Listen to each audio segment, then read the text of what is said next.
जय हिंद दोस्तों, सत श्री अकाल, नमस्कार। आशा करता हूँ आप सभी लोग बढ़िया होंगे। पिछले लेक्चर में हमने जो है वो भारतीय राज्य व्यवस्था, इंडियन पॉलिटी चालू की थी, जिसमें हमने इंडियन कॉन्स्टिट्यूशन के बारे में, भारतीय संविधान के बारे में पढ़ना चालू किया था। और उसमें हमने कुछ चीज़ें देखी थी जो मैं फटाफट आपको भी बता देना चाहता हूँ, ताकि आपका रिवीजन भी हो जाएगा और उसके बाद हम जो है वो आज की क्लास कंटिन्यू करेंगे। तो सबसे पहले हमने संविधान के बारे में जाना कि भाई संविधान क्या होता है, या हमने ये जाना कि भाई संविधान और राज्य व्यवस्था एक ही होते हैं या अलग-अलग होते हैं। तो हमने जाना कि ये दोनों अलग-अलग होते हैं। संविधान जो है वो राज्य व्यवस्था में ही शामिल हो जाता है और दोनों की हमने डेफिनेशंस देखी थी क्या, कि भाई भारतीय संविधान का मतलब क्या हो गया कि नियमों और कानूनों का समूह। तो group of rule and regulation are called constitution. और जब उसी संविधान के हिसाब से देश को चलाया जाए, देश की व्यवस्था को चलाया जाए, तो उसको हम क्या कहेंगे भाई? राज व्यवस्था कहेंगे। संविधान के जो भी नियम हैं, उसको लागू करवाने के लिए जो भी कानून बनाए जाते हैं, उसको लागू करवाने के लिए जो भी तंत्र काम करता है, उस पूरी व्यवस्था को कहा जाता है राज व्यवस्था। और हमको इस एग्जाम में जो है वो भारत की राज व्यवस्था के बारे में पढ़ना है। तो जब हम भारत की राज व्यवस्था पढ़ेंगे तो उसको हम क्या कहेंगे? भारतीय राज व्यवस्था कहेंगे, इंडियन पॉलिटी कहेंगे। इसके बाद फिर हमने देखा कि भाई अगर हम इस संविधान के ऐतिहासिक पृष्ठभूमि की बात करें, तो हमने देखा कि हमको 1773 के रेगुलेटिंग एक्ट से स्टार्ट करना होता है, क्योंकि 1773 के बाद से जो है वो ब्रिटिश कानून बनाकर भारत भेजते रहे और उससे हमारे देश में शासन होता रहा। तो ब्रिटेन कानूनों के माध्यम से हमारे देश में शासन करता रहा। फिर हमने देखा कि एक स्थिति ऐसी आई जहां पर लगभग ये तय होने लगा था कि भाई अब देश आजाद होंगे। तो अब बात उठी कि भाई भारत में स्वराज की मांग उठने लगी और ये कहा गया कि अब भारत को जो है वो डोमिनियन स्टेट का दर्जा चाहिए, या भारत को जो है वो क्या चाहिए भाई? आपका स्वराज का दर्जा चाहिए। और इसमें फिर बात ये हुई कि भाई अब स्वराज के लिए, हमारे देश के लिए खुद का कानून हमको चलाना है, खुद का राज चलाना है, तो कोई कानून होना चाहिए। और वो कानून क्या होगा भाई? आपका संविधान होगा, कॉन्स्टिट्यूशन होगा। फिर हमने देखा कि भाई इस कॉन्स्टिट्यूशन को बनाने के लिए एक सभा की मांग होती है, एक कॉन्स्टिट्यूशन असेंबली की मांग होती है, जिसकी सबसे पहले डिमांड करते हैं 1934 में। कौन करते हैं? एम एन रॉय करते हैं। और ये डिमांड जो है, एम एन रॉय के द्वारा जो डिमांड की जाती है, ये पहली डिमांड तो होती है, पर ऑफिशियली डिमांड नहीं होती है। इसके बाद 1935 में आईएनसी मतलब इंडियन नेशनल कांग्रेस जो है वो ब्रिटिशर से ऑफिशियली डिमांड करती है संविधान सभा को बनाने के लिए। आगे चलकर हमने देखा कि 1940 में 8 अगस्त 1940 को ब्रिटिशर्स के द्वारा इस कॉन्स्टिट्यूशन असेंबली की डिमांड को जो है वो ऑफिशियली क्या कर लिया जाता है? आपका एक्सेप्ट कर लिया जाता है कि भाई हम भारत को डोमिनियन स्टेट और संविधान, उनके खुद के संविधान देने का वादा करते हैं। इसके बाद फिर हमने देखा कि भाई 1942 में क्रिप्स मिशन आया और इस क्रिप्स मिशन में ये कहा गया कि भाई हम भारत को जो है वो युद्ध के बाद डोमिनियन स्टेट का दर्जा दे देंगे। डोमिनियन स्टेट का मतलब क्या होता है दोस्तों? बार-बार मैं शब्द यूज़ कर रहा हूँ। डोमिनियन स्टेट का मतलब होता है जो अपने आंतरिक मामलों में निर्णय लेने के लिए स्वतंत्र हो। मतलब अपने देश की शासन व्यवस्था तो चला सकता हो, लेकिन जिसका संवैधानिक प्रमुख या जिसका ऑफिशियल हेड जो है, वो कौन हो? आपका ब्रिटेन हो या ब्रिटिश हो। तो हम कह सकते थे कि हम ब्रिटेन के डोमिनियन। तो भाई क्रिप्स मिशन में ये बात की गई कि युद्ध के बाद जो है वो हम भारत को स्वराज या डोमिनियन स्टेट का दर्जा दे देंगे, प्लस एक संविधान सभा का निर्माण करेंगे जो देश के लिए संविधान बनाएगी। इसके बाद अगर हम बात करें तो भाई इस बात को लेकर जो है कांग्रेस ने और किसने भाई? कांग्रेस ने और मुस्लिम लीग दोनों ने इसका बहिष्कार किया। कांग्रेस ने इसका बहिष्कार इसीलिए किया क्योंकि इसमें जो है कुछ ऐसे प्रावधान भी थे जो भारत पाकिस्तान को विभाजित करने की बात कर रहे थे। जैसे इसमें प्रांतों को ये स्वायत्तता दी गई कि वो जिसमें चाहे उसमें आपका मिल सकते हैं, या आज़ाद रहना चाहें तो आज़ाद रह सकते हैं, जो आगे चलकर आपका माउंटबेटन प्लान का भी आधार बनेगा। साथ ही साथ में एक सबसे बड़ी समस्या क्या आई थी इसके साथ कि भाई इसमें कहा गया कि हम ये जो सब चीज़ें आपको प्रोवाइड करेंगे, ये युद्ध के बाद करेंगे। तो समस्या ये आई कि भाई युद्ध के बाद कब? ये युद्ध कब खत्म होगा? तो एक कोई डेट फिक्स नहीं थी, जिसके कारण क्या हुआ भाई? इसका विरोध हुआ और महात्मा गांधी ने इसको क्या कहा? पोस्ट डेटेड चेक कहा। क्या कहा? पोस्ट डेटेड चेक, जिसका बैंक बहुत जल्दी जो है आपका क्रैश होने वाला है। इसके बाद अगर हम बात करें तो इसमें कोई अलग से पाकिस्तान बनाने की माँग नहीं की गई थी या कोई बात नहीं थी, इसीलिए मुस्लिम लीग ने भी इसका बहिष्कार किया। उसके बाद फिर हमने देखा कि इसके बाद आपका जो है वो क्या आया भई, कैबिनेट मिशन आया और कैबिनेट मिशन कब आया 1946 24 मार्च, है ना? तो 24 मार्च 1946 को जो है वो कैबिनेट मिशन आया और इस कैबिनेट मिशन में अगर हम बात करें तो 3 मेंबर लेकर आए थे और ये 3 मेंबर जो हैं वो कैबिनेट के सदस्य थे, इसीलिए इस मिशन को कैबिनेट मिशन कहा गया। और इस कैबिनेट मिशन में कितने मेंबर थे भई आपके टोटल? 3 मेंबर थे, कौन-कौन से? सर स्टेफोर्ड क्रिप्स, दूसरे पैथिक लॉरेंस और तीसरे कौन थे भई आपके? एवी अलेक्जेंडर। और इन्होंने जो है वो भारत का दौरा किया और उसके बाद अपनी जो योजना है, वो योजना कब पब्लिश की भई? उन्होंने अपनी योजना पब्लिश की थी कब? वो योजना 16 मई 1946 को अपनी योजना पब्लिश की। अब हम कहानी को बढ़ाते हैं उससे आगे कि ये जो 16 मई को जो योजना पब्लिश हुई थी, इस योजना में क्या-क्या था? इस योजना में क्या-क्या बातें जो हैं वो कही गई थी? ठीक, चलिए। ओके। तो कैबिनेट मिशन वाला हमने जो है वो ये काम देख लिया था, इसके आगे हमको जो है वो देखना था, तो दोस्तों बढ़ते हैं आपका आगे। अब जो ये कैबिनेट मिशन आपका आया था, ठीक, चलिए। कौन-सा मिशन आया था? कैबिनेट मिशन आया था। अब इस कैबिनेट मिशन का प्लान क्या था? ठीक, देख लेते हैं, चलिए। तो हमने देखा कि भई ये जो कैबिनेट मिशन आया है ना? इस कैबिनेट प्लान के अंतर्गत क्या-क्या चीज़ें थी? तो इस कैबिनेट प्लान ने क्या किया, इस कैबिनेट प्लान ने जो है वो पूरे भारत में भ्रमण किया और पूरे भारत में घूमने के बाद अपनी योजना जो है वो क्या की, प्रकाशित की और इसने कहा कि भाई अब जो है वो आपकी कितने मेंबर्स की एक संविधान सभा बनाएँगे हम, आपका 389 मेंबर्स की एक संविधान सभा बनाएँगे। तो इसने किसकी बात की? इसने कहा कि भई हम क्या करेंगे, एक क्या बना रहे हैं हम, आपका संविधान सभा बनाने की बात कर रहे हैं या हम इसमें एक संविधान सभा का प्लान कर रहे हैं, जिसमें टोटल कितने मेंबर होंगे? तो भई जिसमें कुल कितने सदस्य होंगे? तो ध्यान रखिएगा, कुल इसमें 389 मेंबर्स होंगे, कुल 389 सदस्य होंगे। तो ध्यान रखना, इसमें क्या कहा गया, कुल 389 मेंबर्स होंगे। दूसरा इन्होंने क्या कहा कि भई ये जो 389 मेंबर्स होंगे, ये कितनी जनसंख्या पर चुनकर आएँगे?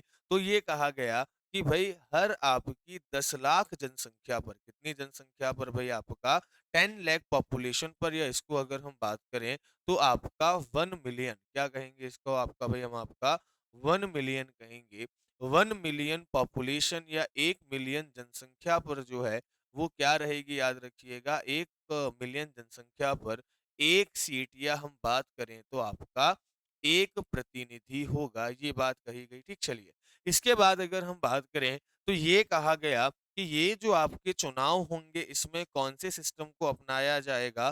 तो कहा गया कि भई इसमें हम अपनाएँगे आपका पीआर सिस्टम। पीआर सिस्टम मतलब क्या होता है आपका? आनुपातिक प्रतिनिधित्व, ठीक? ध्यान रखिएगा, क्या भई आपका? आनुपातिक प्रतिनिधित्व, मतलब जितना अनुपात है उसके हिसाब से जनता में जो जिस अनुपात में है, उसको उस हिसाब से क्या दिया जाएगा? प्रतिनिधित्व दिया जाएगा, उतनी सीटें जो हैं वो दी जाएँगी, है ना? प्रोपोर्शनल रिप्रेजेंटेटिव, जैसे मानकर चलिए कि किसी देश की जनसंख्या 100 है और वहाँ पर हम जो है वो जाति आधारित पीआर सिस्टम अपनाते हैं, आनुपातिक प्रतिनिधित्व अपनाते हैं, तो मानकर चलिए उन 100 सीटों में या 100 जनसंख्या पर हमको 10 सीटें जो हैं या 10 सीटें हमने अलॉट की है। अब मानकर चलिए कि भई वहाँ पर अगर हम देखें कि कोई मान के चलिए शेड्यूल कास्ट वर्ग है और उस शेड्यूल कास्ट की कितनी जनसंख्या है? 20, मतलब अगर हम देखें तो कितना हो रहा है भाई आपका, 100 में से 20 जनसंख्या किसकी है? शेड्यूल कास्ट की है, तो 10 में से 2 सीट किसकी हो जाएगी? शेड्यूल कास्ट की। अगर मान लीजिए 100 में से 40 जनसंख्या शेड्यूल ट्राइब की है, तो 10 में से 4 सीटें किसकी हो जाएँगी भाई आपका? शेड्यूल ट्राइब की हो जाएँगी। तो इस प्रकार जिस अनुपात में जो होगा, उस जिस अनुपात में जनसंख्या होगी, उस अनुपात में सीटें जो है वो आपकी दी जाएँगी। चलिए, और क्या कहा गया भई इसमें? और इसमें ये कहा गया कि ये जो आपकी संविधान सभा बनाई जा रही है, ठीक, चलिए, पहली चीज़ तो उसको हम अभी आगे पढ़ेंगे। है ना? ये लिख लीजिए पहले कि ये जो संविधान सभा बनेगी, ये कॉन्स्टिट्यूशनल असेंबली जो बनेगी, ये केवल और केवल किसमें काम करेगी भई, ये केवल और केवल जो है वो आपका इंडिया में काम करेगी। कहाँ काम करेगी? इंडिया में काम करेगी। ये जो है वो आपका किसमें कहा गया? ये आपका बहुत क्लियर किया गया था कब? जब आपका आया कौन-सा प्लान भई? माउंटबेटन प्लान आया। कौन-सा प्लान आया? माउंटबेटन प्लान में ध्यान रखिएगा, ये चीज़ ऐड कर दी गई कि ये जो संविधान सभा होगी ना, ये केवल किसके लिए काम करेगी? ओनली फॉर इंडिया के लिए काम करेगी। या अगर हम बात करें तो पाकिस्तान के लिए अलग से संविधान सभा होगी। ध्यान रखिए, ये इसका हिस्सा नहीं है। ये माउंटबेटन प्लान में कहा गया, या तो मैं कह रहा हूँ आप इस हिस्से को अभी हटा दीजिए। जब हम माउंटबेटन प्लान पढ़ेंगे तब मैं आपको ये वाला पॉइंट पढ़ाऊँगा, ठीक चलिए। तो यहाँ पर अगर हम बात करें तो एक प्रावधान, अभी ये 3 पॉइंट्स आपने ध्यान रख लिए, है ना? हम माउंटबेटन प्लान की बात बाद में करेंगे, चलिए। अब यहाँ पर थोड़ा-सा कुछ चीज़ और समझिएगा, जिससे हम अपनी बात को आगे बढ़ाएँगे। ये कहा गया कि भई ये जो आपकी 389 सीटें हैं, कितनी सीटें हैं भई आपका? 389 सीटें हैं। इन 389 सीटों का विभाजन कैसे होगा? ठीक चलिए। तो हमने देखा, इन्होंने कहा कि भाई ये जो 389 सीटें हैं ना, इसको हम कितने पार्ट में डिवाइड करेंगे भई? 2 पार्ट में डिवाइड करेंगे। कितने पार्ट में डिवाइड करेंगे? 2 पार्ट में डिवाइड करेंगे। और ये 2 पार्ट कौन-कौन से होंगे? तो कहा गया कि एक पार्ट होगा 296 सीटों का। कितनी सीटों का भई? 296 सीटों का होगा। और ये 296 सीटें जो हैं वो कहाँ से होंगी? तो भई कहा गया ये 290 सीट जो 6 सीटें हैं, ये कहाँ से होंगी? आपकी ब्रिटिश इंडिया से होंगी। कहाँ से होंगी भई? ध्यान रखिएगा, ब्रिटिश भारत कह लीजिए या क्या कह लीजिए आपका ब्रिटिश इंडिया कह लीजिए। तो ये कहा गया कि ये जो आपकी होंगी, ये कहाँ की होंगी भई? आपकी ब्रिटिश इंडिया की सीटें होंगी। और जो बची आपकी 93 सीट्स हैं, ये 93 सीट्स कहाँ से होंगी? तो भई ध्यान रखिएगा, ये 93 सीट्स जो हैं, ये होंगी आपकी कहाँ से? प्रिंसली स्टेट से होंगी। कहाँ से होंगी भई? आपका प्रिंसली स्टेट से होंगी। या अगर हम बात करें, तो जो आपकी देसी रियासतें थीं, ठीक ध्यान रखना, कहाँ से भई? आपका देसी रियासतों से होंगी। क्लियर है ये पॉइंट? चलिए। तो यहाँ पर हमने देखा कि ये कहाँ से होंगी? आपका देसी रियासतों से होंगी। ठीक चलिए। अब यहाँ की जो सीटें थी ना, ये 296 सीटें थी, वापस इनको पुनः डिवाइड किया कितने पार्ट्स में भई? आपका 2 पार्ट्स में डिवाइड किया। और क्या कहा कि इसमें से जो 292 सीटें होंगी, ठीक चलिए। अच्छा, पहले समझिएगा ब्रिटिश भारत क्या है? उस समय का जो भारत था, उस समय पर 2 प्रकार की स्थितियाँ भारत में थीं। एक, कुछ एरिया ऐसे थे जहाँ पर ब्रिटिश हुकूमत काम करती सीधे-सीधे, या जहाँ पर ब्रिटिशों के द्वारा प्रोविंशियल्स आपके या प्रांत स्थापित किए गए थे और वहाँ पर प्रांतीय विधानसभाएँ भी हुआ करती थीं। जैसे आपने सुना होगा, संयुक्त प्रांत सुना होगा, मद्रास प्रांत सुना होगा, बंगाल प्रांत सुना होगा, मध्य प्रांत सुना होगा। है ना? सेंट्रल प्रोविंस हो गया, मद्रास प्रोविंस हो गया, है ना? बंगाल प्रोविंस हो गया। तो ऐसे कुछ एरिया जहाँ पर सीधे अंग्रेज शासन करते थे, उसको हम क्या कहते थे? ब्रिटिश भारत कहते थे, ब्रिटिश इंडिया कहते थे। और बाकी कुछ एरिया ऐसा था जहाँ पर ब्रिटिश सीधे हुकूमत नहीं करते थे, या जहाँ पर रियासतें हुकूमत करती थी, उनको हमने क्या कहा भई? प्रिंसली स्टेट कहा, देसी रियासतें कहा। तो इन्होंने कहा 296 सीटें जो हैं, वो वहाँ से होंगी जहाँ पर ब्रिटेन का कब्ज़ा है, या ब्रिटिश इंडिया जिसको हम कहते हैं, जहाँ पर ब्रिटेन का राज होगा, वहाँ से आपकी 296 सीटें होंगी। और 93 सीट्स कहाँ से होंगी? जो भारत की देसी रियासतें हैं, वहाँ से होंगी। अब ध्यान रखिएगा, इसका भी बँटवारा किया गया, 296 सीटों का भी बँटवारा किया गया। इसमें 2 हिस्सों में, एक जगह आएँगी 292 सीटें और एक जगह आएँगी 4 सीटें। अब ये बँटवारा कैसे हुआ? तो जैसे अगर हम आज भारत में बात करते हैं, तो आज भारत में भी आपका क्या है भई? 2 प्रकार के राज्य हैं। एक होते हैं आपके संघ शासित प्रदेश, यूनियन टेरिटरीज, जैसे भई आपका दिल्ली हो गया, जैसे अगर हम बात करें चंडीगढ़ हो गया, पौंडीचेरी हो गया, अंडमान निकोबार हो गया। और दूसरे एरियाज़ होते हैं कंप्लीटली स्टेट्स, जैसे मान के चलिए बिहार हो गया, मध्य प्रदेश हो गया, उत्तर प्रदेश हो गया।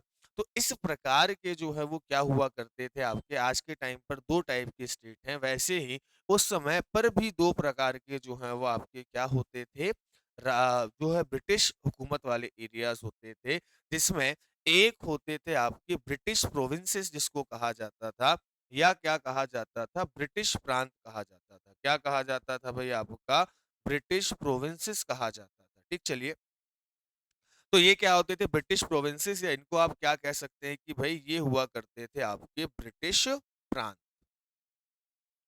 क्लियर है यहाँ तक? चलिए। इसके बाद अगर हम बात करें तो ये जो 292 सीटें थी ना ये आपकी कहाँ से थी तो ये आपकी टोटल 11 ब्रिटिश प्रांतों से थी। ध्यान रखिएगा कहाँ से थी भई आपकी टोटल 11 ब्रिटिश प्रांतों से जैसे मध्य प्रांत हो गया, संयुक्त प्रांत हो गया, है ना? सेंट्रल प्रोविंस हो गया, बंगाल प्रोविंस हो गया। यहाँ से 292 सीटें उठकर आई थी और इसके बाद ये जो 4 सीटें थी ना, ये 4 सीटें कहाँ से आई थी तो भई ध्यान रखिएगा ये आई थी आपके चीफ कमिश्नर वाले एरिया से, ठीक? तो ध्यान रखिएगा कहाँ से भई चीफ कमिश्नर वाले एरिया या चीफ गवर्नर वाला एरिया इनको आप कह लीजिए, है ना? तो ये 4 सीटें जैसे आज के क्या हैं भई संघ शासित प्रदेश है, वैसे ही वहाँ के क्या हुए होते थे भई आपके ये चीफ कमिश्नर वाले एरिया होते थे। अब ध्यान रखना कि ये चीफ कमिश्नर वाले एरिया कितने हैं तो भई टोटल आपके 4 हैं। तो यहाँ से संभावना बन सकती है कि इन 4 के क्या पूछ लिए जाएँ भई आपसे नाम पूछ लिए जाएँ। तो ये 4 चीफ गवर्नर वाले जो एरियाज़ थे, कौन-कौन से थे? 4 ध्यान रखना। पहला तो नाम ध्यान रखिएगा आपका दिल्ली, ठीक? तो पहला कौन-सा था? दिल्ली। दूसरा अगर हम बात करें दिल्ली के बाद कौन-सा हो जाएगा? दिल्ली के बाद अगला था भई कौन-सा आपका कुर्ग था।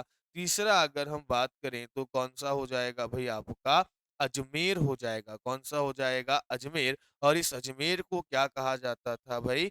मारवाड़ भी कहा जाता था और इसके बाद एक अगला कौन-सा हो जाएगा तो ध्यान रखिएगा, अगला हो जाएगा आपका बलूचिस्तान। तो ये 4 जो है वो ध्यान रखिएगा आपके क्या थे भाई? चीफ कमिश्नर वाले एरिया थे। तो ये 4 नाम ध्यान रखिएगा एमपीपीएससी के प्रीलिम्स और मेंस दोनों के हिसाब से इम्पोर्टेंट हैं, है ना? और हाल ही की जो आपके और भी एग्ज़ाम्स हैं, उनके लिए भी ये समानांतर आपके उपयोगी रहेंगे। पर अगर हम बात करें तो सवाल बन सकता है यहाँ पर 2 मार्कर में कि भई जो है वो 4 चीफ कमिश्नर वाली एरियाज़ कौन-कौन से? तो दिल्ली, कुर्ग, अजमेर और बलूचिस्तान थे। तो ये याद रखिएगा, ये जो है वो क्या था एक तरीके से जो टोटल 389 सीट्स जो आपकी आई थी ना, ये टोटल 389 सीट्स का क्या था भाई साहब ध्यान रखिएगा, एक तरीके से पूरा आपका स्ट्रक्चर था। क्लियर है पॉइंट यहाँ तक? चलिए बात करते हैं अब आपका आगे। अब समझिएगा कि अब बात होती है कि ये हमने बता तो दिया 389 सीट्स होंगी, है ना? कितनी लाख जनसंख्या पर 1 सीट थी तो भई ध्यान रखिएगा 10 लाख या 1 मिलियन जनसंख्या पर आपकी 1 सीट थी। दूसरा अगर हम बात करें तो पीआर सिस्टम अपनाया गया था। अब यहाँ पर हमको कुछ चीज़ें और ध्यान रखनी है। क्या ध्यान रखनी है? कि भई अब इनका चयन कैसे हुआ, इनका सिलेक्शन कैसे हुआ? तो ध्यान रखना कि ये जो 296 सीट्स थी ना, यहाँ पर क्या होना था, यहाँ पर अप्रत्यक्ष रूप से क्या होना था, चुनाव होना था, ठीक? पहले तो आप ये समझिए कि यहाँ पर चुनाव क्यों होना था? क्योंकि ये ब्रिटिश एरिया थे और जब ब्रिटिश एरिया थे, तो ब्रिटिशर्स को तो चुनाव करवाने का अनुभव था, पहले से ही चुनाव होते हुए आ रहे थे। प्रोविंशियल असेंबलीज़ में आपके जो हैं वो पहले से चुनाव होते हुए आ रहे थे, प्रांतीय विधानसभाओं में जो है, वो पहले से चुनाव होते हुए आ रहे थे, तो इनको चुनाव का अनुभव था, तो इसीलिए इन्होंने किसको अपनाया? इलेक्शन को अपनाया। पर बात ये थी कि क्या इसके लिए हमने वोट दिया? नहीं, ये जो इलेक्शन हुआ था, ये कैसा हुआ था? इनडायरेक्ट इलेक्शन हुआ था। अब ये मैं क्या कह रहा हूँ भई कि इनडायरेक्ट इलेक्शन हुआ था, तो ये क्या होता है? तो देखिए इलेक्शन 2 प्रकार के होते हैं, ठीक? ध्यान रखना कि ये जो आपके इलेक्शंस होते हैं ना भाई साहब, ये इलेक्शंस 2 टाइप के होते हैं, ठीक? इलेक्शंस जो हैं, वो 2 टाइप के होते हैं, चुनाव जो है वो आपके 2 प्रकार के होते हैं। एक होता है कौन-सा डायरेक्ट, है ना? मतलब इसको हम क्या कहते हैं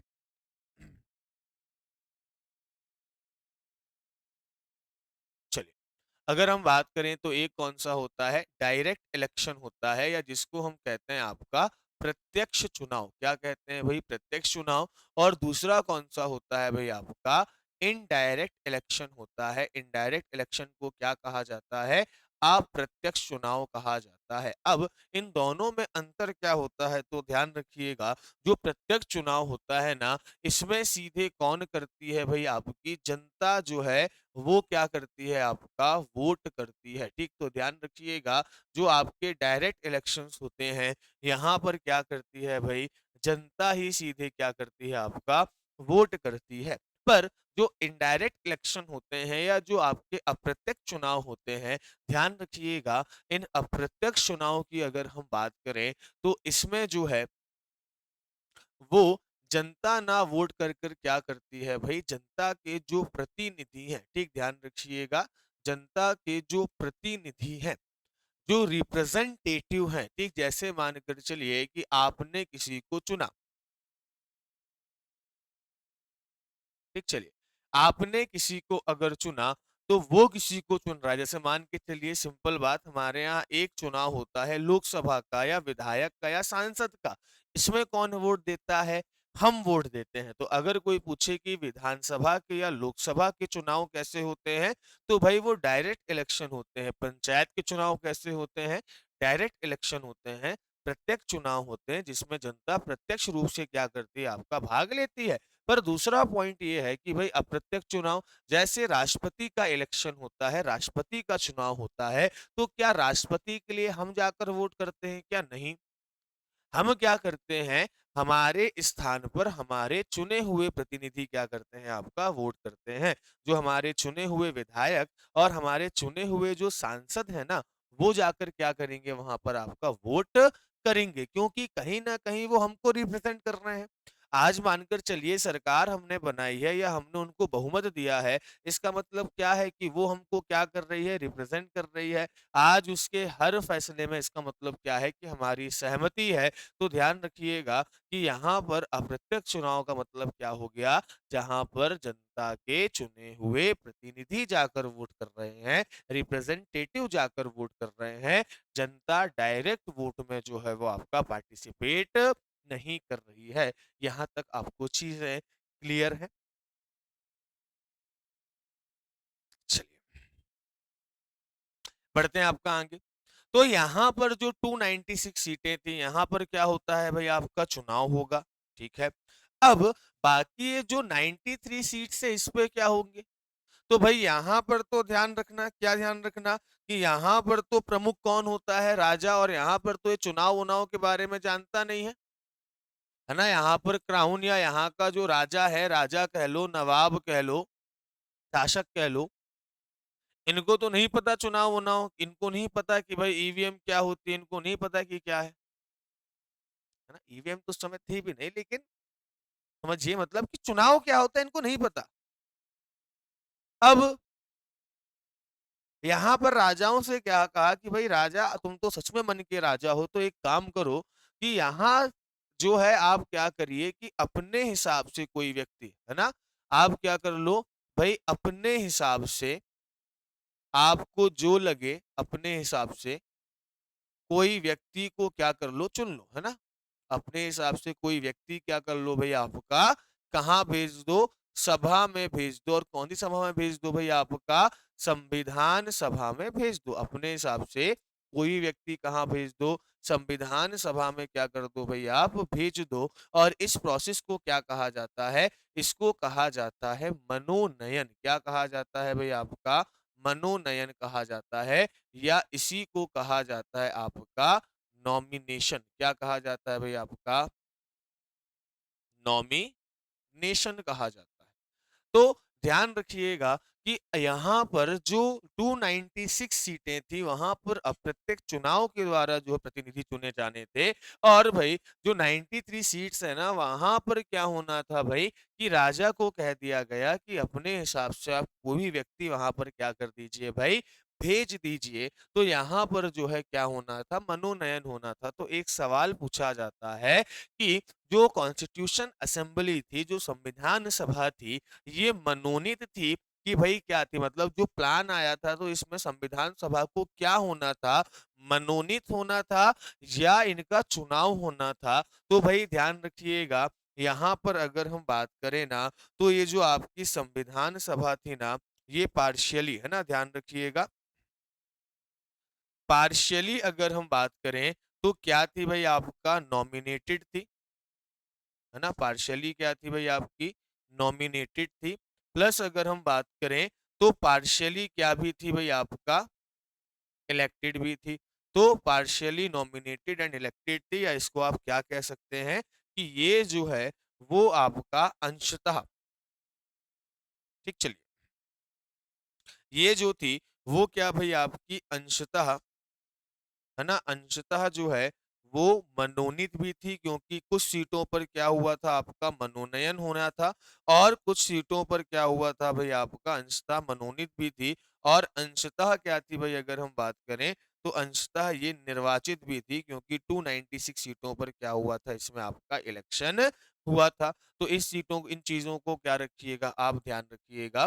पर हुआ क्या एक्चुअल में, कि जो देसी रियासतें थी, इन देसी रियासतों ने जो है वो संविधान सभा में मिलने से क्या कर दिया, आपका इनकार कर दिया। तो ध्यान रखना कि इन लोगों ने जो है वो क्या नहीं किया भाई, संविधान सभा में हिस्सा नहीं लिया या पार्टिसिपेट करने से मना कर दिया। तो ध्यान रखिएगा इस बात को, क्या, कि इन लोगों ने पार्टिसिपेट करने से मना कर दिया। तो ये जो 93 सीट्स थी, इन लोगों ने क्या किया भाई आपका, मना कर दिया कि हम संविधान सभा का जो है वो हिस्सा नहीं बनेंगे। तो संविधान सभा में फिर जो आपकी चीजें बची थी, ये कितने में बची थी भाई, आपका 296 सीटों पर बची थी। चलिए, इसके बाद एक चीज और ध्यान रखिएगा, ये जो आपकी 389, सॉरी 389, 296 जो सीटें थी, है ना, कौन सी भाई, ब्रिटिश भारत, ठीक। तो ध्यान रखिएगा कि ये जो ब्रिटिश इंडिया की जो सीटें थी ना,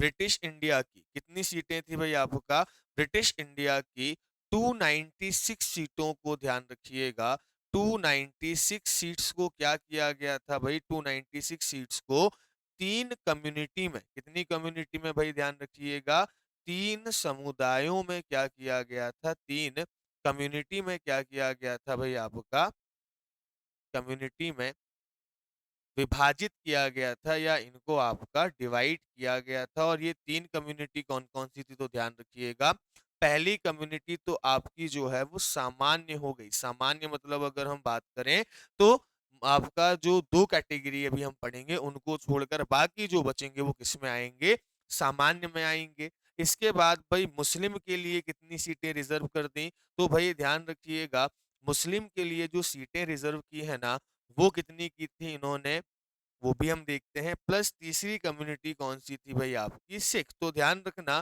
तीन कम्युनिटीज में जो है वो बांटा हुआ था 296 सीटों को, ठीक, ध्यान रखना।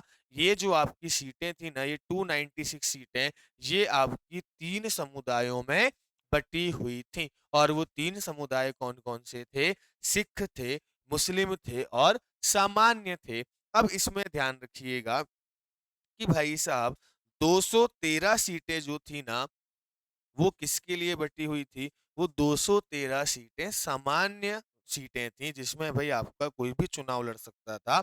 इसके बाद मुस्लिमों के लिए 79 सीट्स जो है वो रिजर्व करके रखी गई थी। और सिखों के लिए कितनी सीटें थी, तो भाई ध्यान रखिएगा, चार सीटें जो हैं वो सिखों के लिए आपकी रिजर्व की गई थी। तो ये पूरा एक सिस्टम था, ये पूरा आपका एक स्ट्रक्चर था, किसका भाई, संविधान सभा का। अब हमने स्ट्रक्चर देख लिया, तो एक पॉइंट और ध्यान रखिएगा कि भाई आपका जून से कब, भाई जून, और जून में भी ईयर कौन सा भाई आपका 1946। तो जून से आपके जो है वो इलेक्शन की जो प्रोसेस होगी, ध्यान रखिएगा, इलेक्शन की जो प्रक्रिया होगी, ये इलेक्शन प्रोसेस क्या हो जाएगी भाई आपकी, प्रारंभ हो जाएगी, शुरुआत हो जाएगी।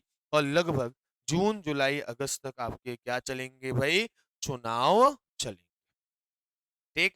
तो इन पॉइंट को आप ध्यान रखिएगा, यहां पर ये कैबिनेट मिशन का पूरा क्या रख दिया गया है भाई, प्लान रख दिया गया है। इसको आप चाहें तो रोककर नोट डाउन कर सकते हैं।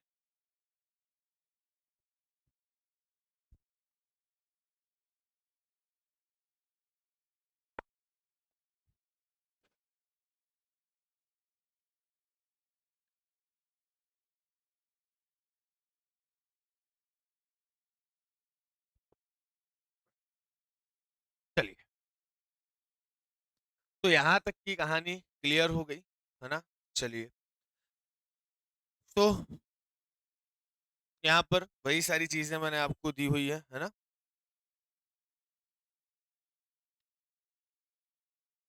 नहीं, लगभग सारी चीज़ें आपको जो है मैंने आपको बता दिया। मैंने कहा था ना कि जून से आपके क्या होंगे भई, चुनाव प्रारंभ। ठीक, चलिए तो 25 जून से चुनाव प्रारंभ होंगे, है ना? चलिए इसमें अगर हम देख लेते हैं 1-2 चीज़ आपकी और हो जो हमको नोट डाउन करनी हो, है ना? तो उसको भी हम देख लेंगे। चलिए, एक चीज़ और ध्यान रखना, क्या कि अब आपके क्या हो गए भई, चुनाव हो गए। अब चुनाव के बाद क्या आएगा? रिज़ल्ट आएगा कि नहीं आएगा? चुनाव हुए हैं तो भैया रिज़ल्ट तो आएगा ही। तो हम देखते हैं कि भाई साहब रिज़ल्ट क्या रहा, है ना? अब देखते हैं कि जो रिज़ल्ट है वो रिजल्ट क्या रहा? तो भाई रिजल्ट ये रहा कि उस समय की जो सबसे बड़ी पार्टी थी जिसका नाम क्या था भाई, आईएनसी, या जिसको हम क्या कहते हैं आपका, कांग्रेस कहते हैं। क्या कहते हैं भाई? कांग्रेस कहते हैं। इस कांग्रेस को कितनी सीटें मिली? इस कांग्रेस को सीटें मिली 208। कितनी सीटें मिलेंगी भाई, ध्यान रखिएगा, कांग्रेस को 208 सीटें मिलेंगी। इसके बाद दूसरी बड़ी पार्टी जो उस समय थी ना, उसका नाम क्या था भाई, ध्यान रखिएगा, मुस्लिम लीग। क्या नाम था उसका? मुस्लिम लीग। और इस मुस्लिम लीग को कितनी मिलेंगी भाई? 73 सीट्स मिलेंगी। और इसके बाद जो तीसरे थे वो तीसरे कौन हो गए भाई, आपके अन्य हो गए। मतलब कौन हो गए? अदर हो गए। और अन्य को कितनी सीटें मिलेंगी भाई, आपकी 15 सीटें मिलेंगी। तो ये क्या रहेगा भाई, ध्यान रखिएगा, ये रिजल्ट रहता है जो आपका आता है। ठीक, अब ध्यान रखना कि इसमें जो मुस्लिम लीग है उसको कितनी सीटें मिली भाई साहब? इस मुस्लिम लीग को जो है वो मिली केवल 73 सीट्स। तो अब मुझे बताओ कि ये विरोध करेगी कि नहीं करेगी, क्योंकि ये तो बहुत कॉन्फिडेंट में थी। किस बात के कॉन्फिडेंट में थी भाई? कि इन्होंने कहा 79 सीट्स तो हमारे लिए रिजर्व ही है ना, क्योंकि इन्होंने मुस्लिम मुस्लिम लीग को मुस्लिमों की पार्टी कहा, मोहम्मद अली जिन्ना ने। तो इन्होंने कहा 79 सीट्स तो हमारी कंफर्म ही है, क्योंकि वहां से आपके मुस्लिम जो है वो मुस्लिम लीग को ही क्या करेंगे भाई, आपका चुनेंगे, मुस्लिमों के लिए आरक्षित है। तो बाकी जो सीटें हैं वहां से भी हमको कुछ मिल जाएगा। लेकिन ये जितना चाहते थे, इनको इसके हिसाब से वोट नहीं मिले, इतने हिसाब से सीट नहीं मिले। तो अब क्या होगा? अब होगी ईवीएम बदनाम, है ना, कि ईवीएम हैक है। अब उस समय तो ईवीएम नहीं थी, तो अब क्या करेंगे? कुछ ना कुछ तो करना पड़ेगा। तो फिर क्या किया, मुस्लिम लीग ने जो है वो संविधान सभा का बहिष्कार ही कर दिया और कह दिया कि नहीं भाई, ये तो चीटिंग है। हमको तो भाई ये जो संविधान सभा है ना, ये केवल हिंदुओं की बॉडी दिखाई पड़ती है। ये बॉडीज ऑफ हिंदू है, या हिंदुओं का समूह है, हिंदुओं का ही सभा है। और इसीलिए हम इसका क्या कर रहे हैं? बहिष्कार कर रहे हैं। और हमको तो अब क्या चाहिए भाई? पाकिस्तान चाहिए। अब ये क्या कहेंगे कि हमको तो पाकिस्तान चाहिए, और पाकिस्तान की मांग को ये क्या करेंगे? उठाने लगेंगे बहुत तेजी से, है ना? और इसके ही बिहाफ पर आपके दंगे, सांप्रदायिक दंगे वगैरह होना चालू हो जाएंगे। एक पॉइंट और ध्यान रखना कि अभी ये सीटें कितनी हैं? 389 सीटें हैं। कितनी सीटें हैं? 389 सीटें हैं।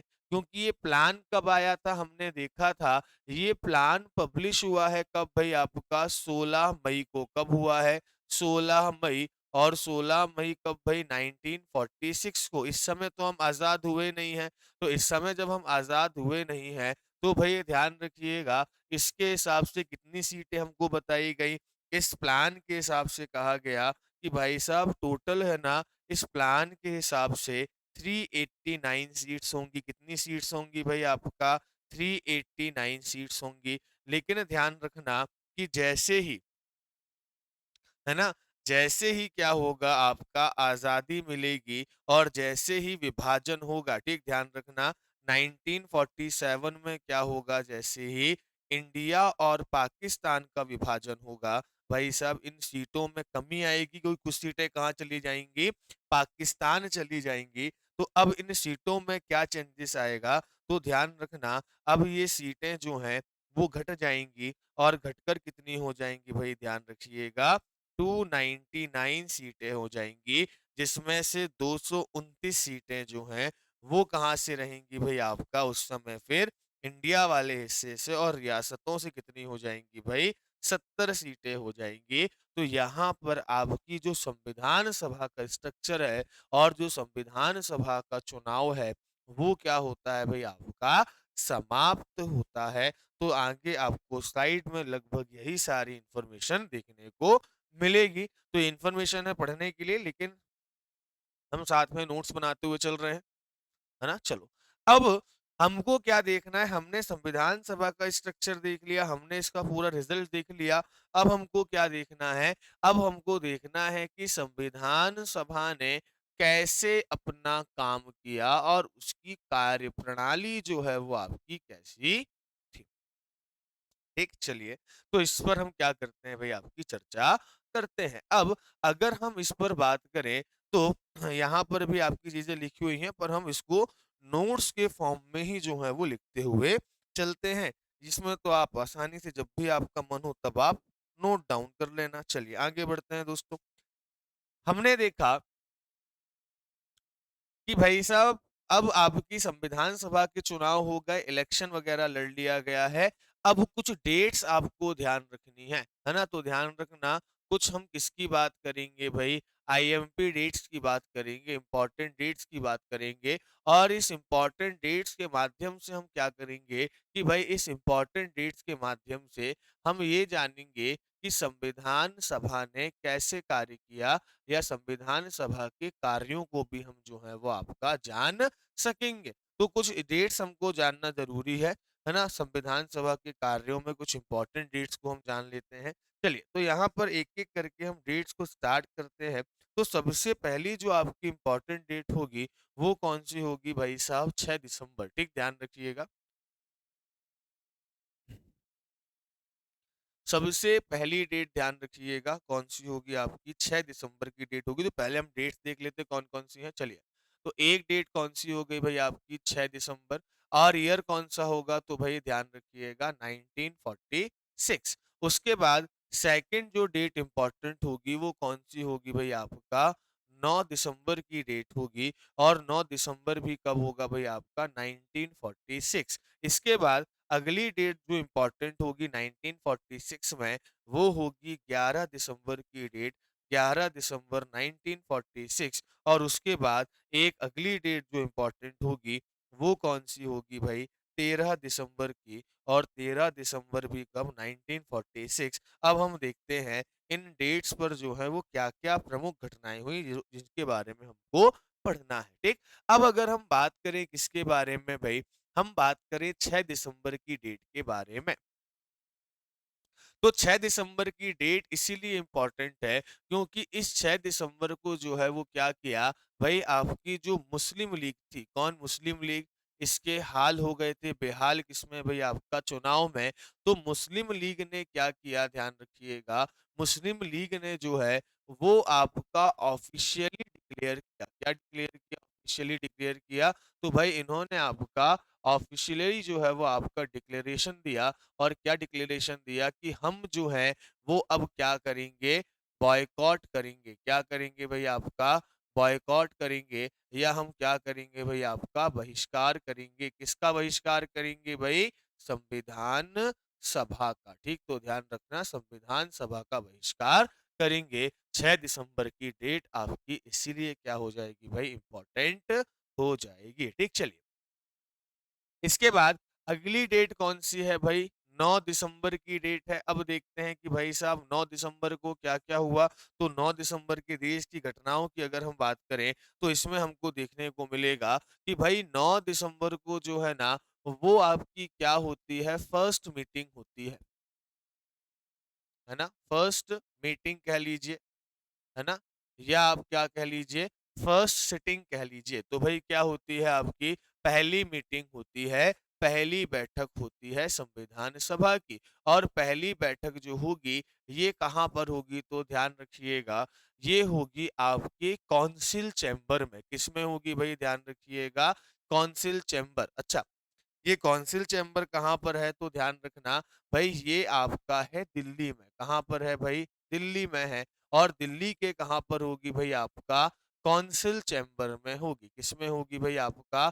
कौंसिल चैम्बर में होगी। अब ये कौंसिल चैम्बर क्या है तो ध्यान रखिएगा, इसको आप कह सकते हैं कि ये जो कौंसिल चैम्बर है ना, इसको हम वर्तमान में पुरानी संसद के नाम से जानते हैं, या इसी को वर्तमान में हम किस नाम से जानते हैं भाई? संविधान भवन के नाम से जानते हैं, कॉन्स्टिट्यूशन हाउस के नाम से जानते हैं।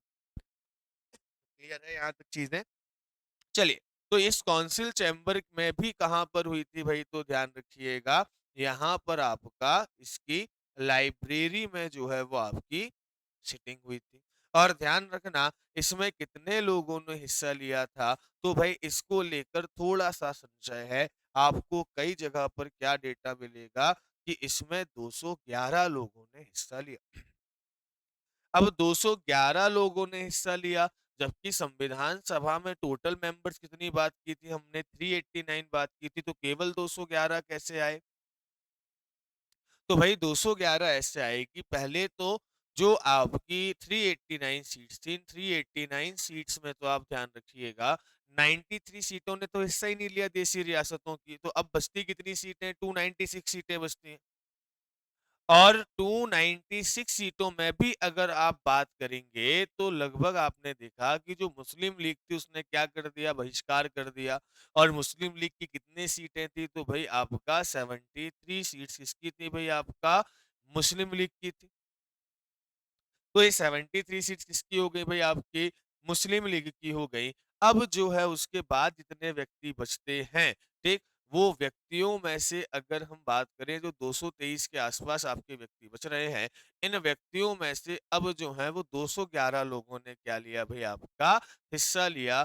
तो 211 सदस्यों ने क्या लिया भाई आपका हिस्सा लिया। लेकिन एक चीज़ और ध्यान रखना, कहीं-कहीं पर ये वाला डेटा 208 भी आता है। क्या आता है?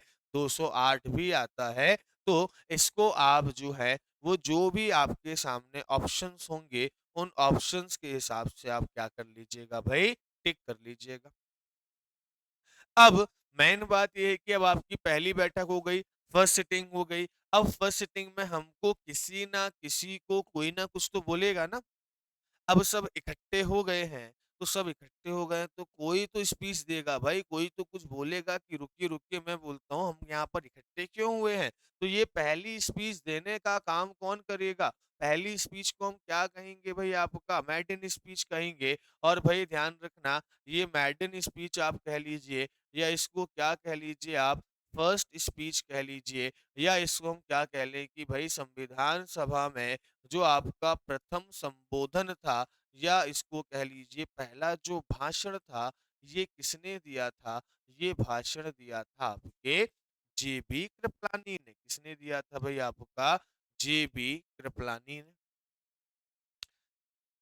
अब तीसरी बात कि भाई अब ये स्पीच भी दे दी, अब कोई ना कोई तो आपका अध्यक्ष होगा ना, किसी ना किसी को तो हमको अध्यक्ष बनाना पड़ेगा, किसी ना किसी को तो हेड बनाना पड़ेगा हमको। तो अब किसको हेड बनाया जाए तो भाई साहब कहा गया एक काम कीजिए, जो सबसे वरिष्ठ व्यक्ति है ना उनको क्या बना दो? हेड बना दो। अब सबसे वरिष्ठ व्यक्ति जो थे उनको हेड बनाया, लेकिन ध्यान रखिएगा ये केवल उसी मीटिंग के लिए बनाया गया, इनको परमानेंट नहीं बनाया गया। कहा गया जैसे अभी क्या होता है कि जब लोकसभा के सदस्य चुनकर आते हैं ना, तो पहले दिन तो कोई अध्यक्ष है नहीं, तो एक प्रोटेम स्पीकर चुना जाता है ना? या हम कह सकते हैं एक अस्थायी अध्यक्ष चुना जाता है और वो क्या करता है, सभी लोगों को शपथ दिलाता है। उसके बाद फिर जो है वो नए अध्यक्ष के लिए, परमानेंट अध्यक्ष के लिए क्या होती है आपकी वोटिंग होती है। फिर नया अध्यक्ष परमानेंट के तौर पर जो है वो आपका आता है, स्थायी के तौर पर अध्यक्ष की नियुक्ति होती है। तो वैसे ही यहाँ पर जो पहला अध्यक्ष है जिसको आप कह लीजिए प्रथम अध्यक्ष कह लीजिए, है ना? क्या कह लीजिए? चाहे तो आप उसको जो है वो फर्स्ट चेयरमैन कह लीजिए, या उसको क्या कह लीजिए, उसको आप जो है वो अंतरिम अध्यक्ष कह लीजिए। इंटरिम मतलब क्या होता है? अस्थायी, तो उसको आप क्या कह लीजिए भाई? इंटरिम अध्यक्ष कह लीजिए। या अगर हम बात करें उसको आप क्या कह लीजिए, इंटरिम अध्यक्ष कह लीजिए, या उसको आप क्या कह लीजिए, अस्थाई अध्यक्ष कह लीजिए, या उसको आप टेम्पररी अध्यक्ष कह लीजिए। ये टेम्पररी अध्यक्ष कौन बनेंगे, प्रेसिडेंट कौन बनेंगे, तो ध्यान रखना ये प्रेसिडेंट बनेंगे आपके डॉक्टर सच्चिदानंद सिन्हा। ठीक, चलिए।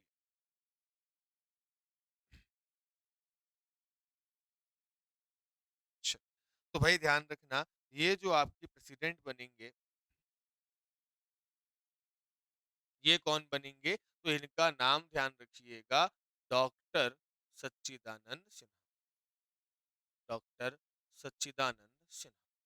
और ध्यान रखना कि भाई ये जो डॉक्टर सच्चिदानंद सिन्हा है, ये आपका रिप्रेजेंटेटिव रहेंगे कहाँ से, तो भाई ध्यान रखना ये आपके रिप्रेजेंटेटिव जो हैं, ये आपके प्रतिनिधि होंगे, कहाँ से होंगे भाई, आपका बिहार से होंगे। तो ध्यान रखना ये आपके कहाँ के प्रतिनिधि होंगे भाई, बिहार के प्रतिनिधि। क्लियर है ये पॉइंट, चलिए आगे बढ़ते हैं आपका। इसके बाद अगर हम बात करें तो ये पहले दिन जो है वो आपका क्या हो गया कि एक तरीके से मुलाकात हो गई और काम जो है वो आपके क्या हो गए, चालू हो गए। अब हम एंटर करेंगे कहाँ भाई, आपका अगले दिन एंटर करेंगे। ठीक है, अगले दिन के बाद जो आपकी अगली जो इम्पोर्टेंट डेट रहती है जहां पर इनकी मीटिंग होती है, वो कौन सी है भाई, ध्यान रखिएगा, 11 दिसंबर 1946। कौन सी है, 11 दिसंबर 1946। ठीक, चलिए।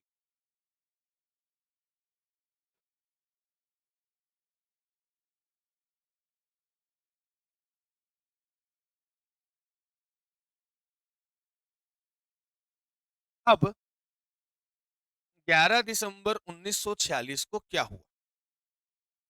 अब 11 दिसंबर 1946 को हमने कुछ स्थायी सदस्यों की क्या की भाई, नियुक्ति की, या हम कह सकते हैं कुछ आपके परमानेंट मेंबर्स, है ना, ध्यान रखिएगा, कुछ स्थायी, या हम कह सकते हैं कुछ परमानेंट सदस्यों की क्या की भाई, आपकी नियुक्ति की।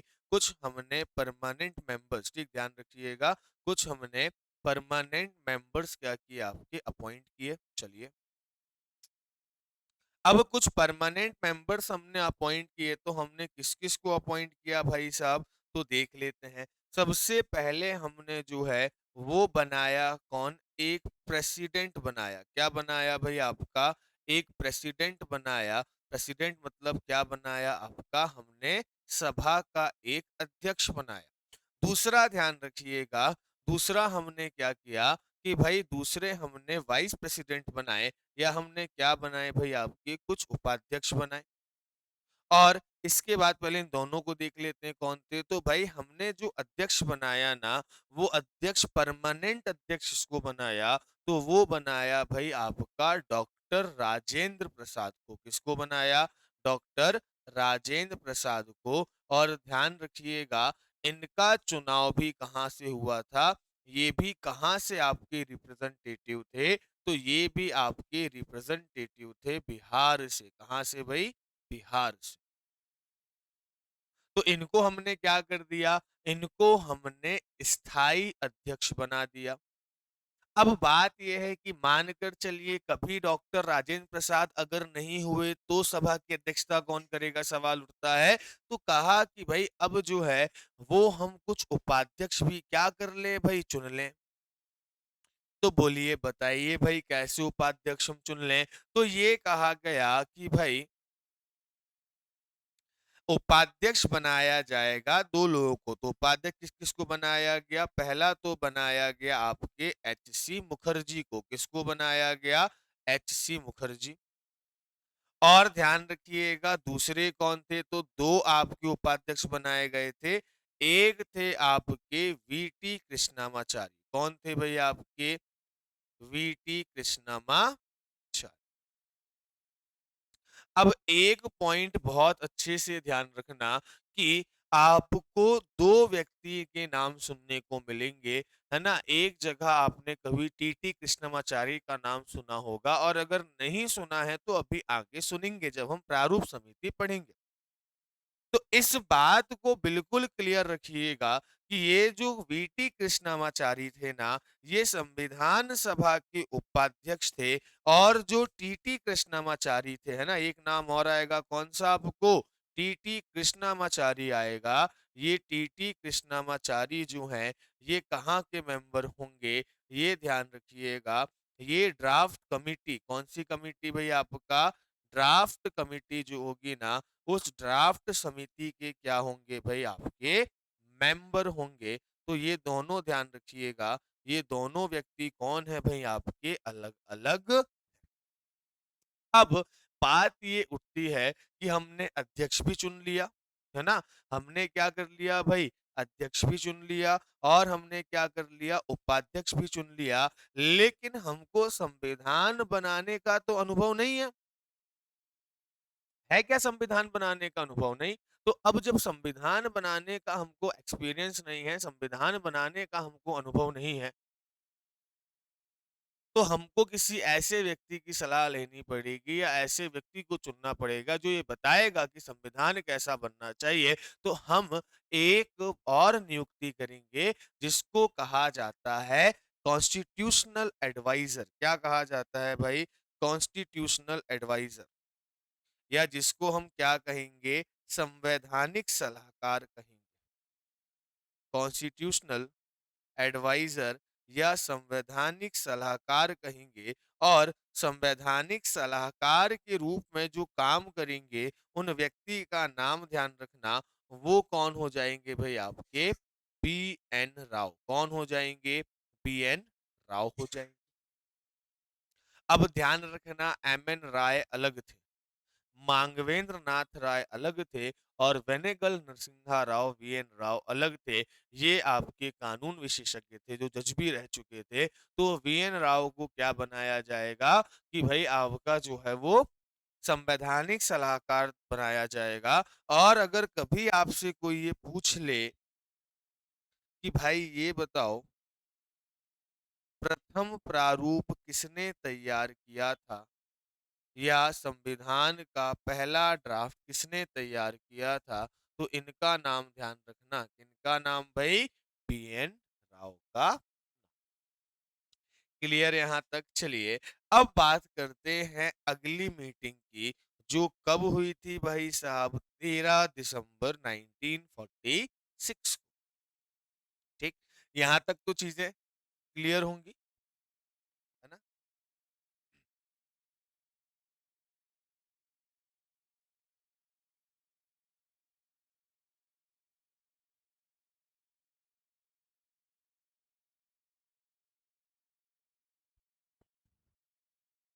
चलिए अब बात होती है कौन सी आपकी अगली, इसको भी देख लेते हैं, है ना? देखिए ये सारी चीजें नोट्स के फॉर्म में है, पर मैं चाहता हूं कि आप इसको अपने हाथों से लिखेंगे तो चीजें लंबे समय तक आपको क्या रहेंगी? याद रहेंगी। ठीक, चलिए अब 11 दिसंबर को मीटिंग हो गई। 11 दिसंबर को मीटिंग होने के बाद सब अपने अपने घर चले गए छुट्टी पर। अगले दिन जो है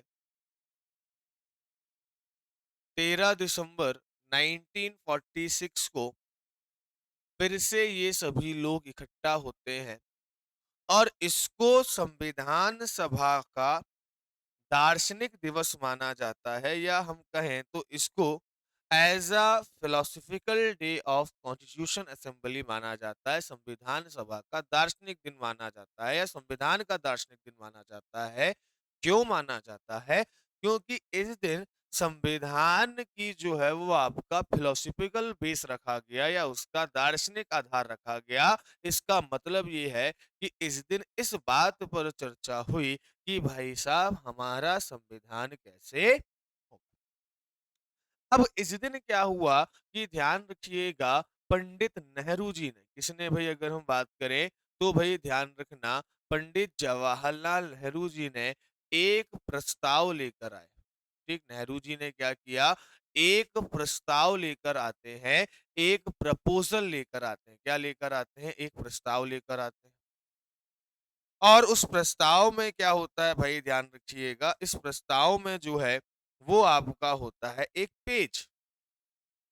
ठीक, क्या होता है भई आपका एक पूरा इस तरीके का पेज होता है और इस पेज में अगर हम बात करें तो वो बताते हैं, क्या बताते हैं कि हमारा जो ये कॉन्स्टिट्यूशन होगा ना, ये कॉन्स्टिट्यूशन कैसा होगा, है ना? ये कॉन्स्टिट्यूशन जो है वो क्या है भई आपका, कैसा होगा, ये बताया जाता है इस प्रस्ताव में। इस प्रस्ताव में ये बताया जाता है कि हमारे संविधान के जो हैं वो आइडल कैसे होंगे, हमारे संविधान के जो आदर्श हैं वो क्या होंगे। हमारे संविधान में हमको किस प्रकार की वैल्यूज़ को ऐड करना है, किस प्रकार के मूल्यों को ऐड करना है, ये नेहरू जी बताएँगे। इसमें बात होगी किसमें? इसमें बात होगी भाई जस्टिस की कि हमको जो है वो जनता को न्याय प्रदान करना है। यहाँ पर बात होगी किसकी भाई? लिबर्टी की बात होगी कि हमको जनता को स्वतंत्रता प्रदान करना है। यहाँ पर जो है आपका जो है वो सेक्युलर की बात होगी या अगर हम बात करें तो धर्मनिरपेक्षता की बात होगी।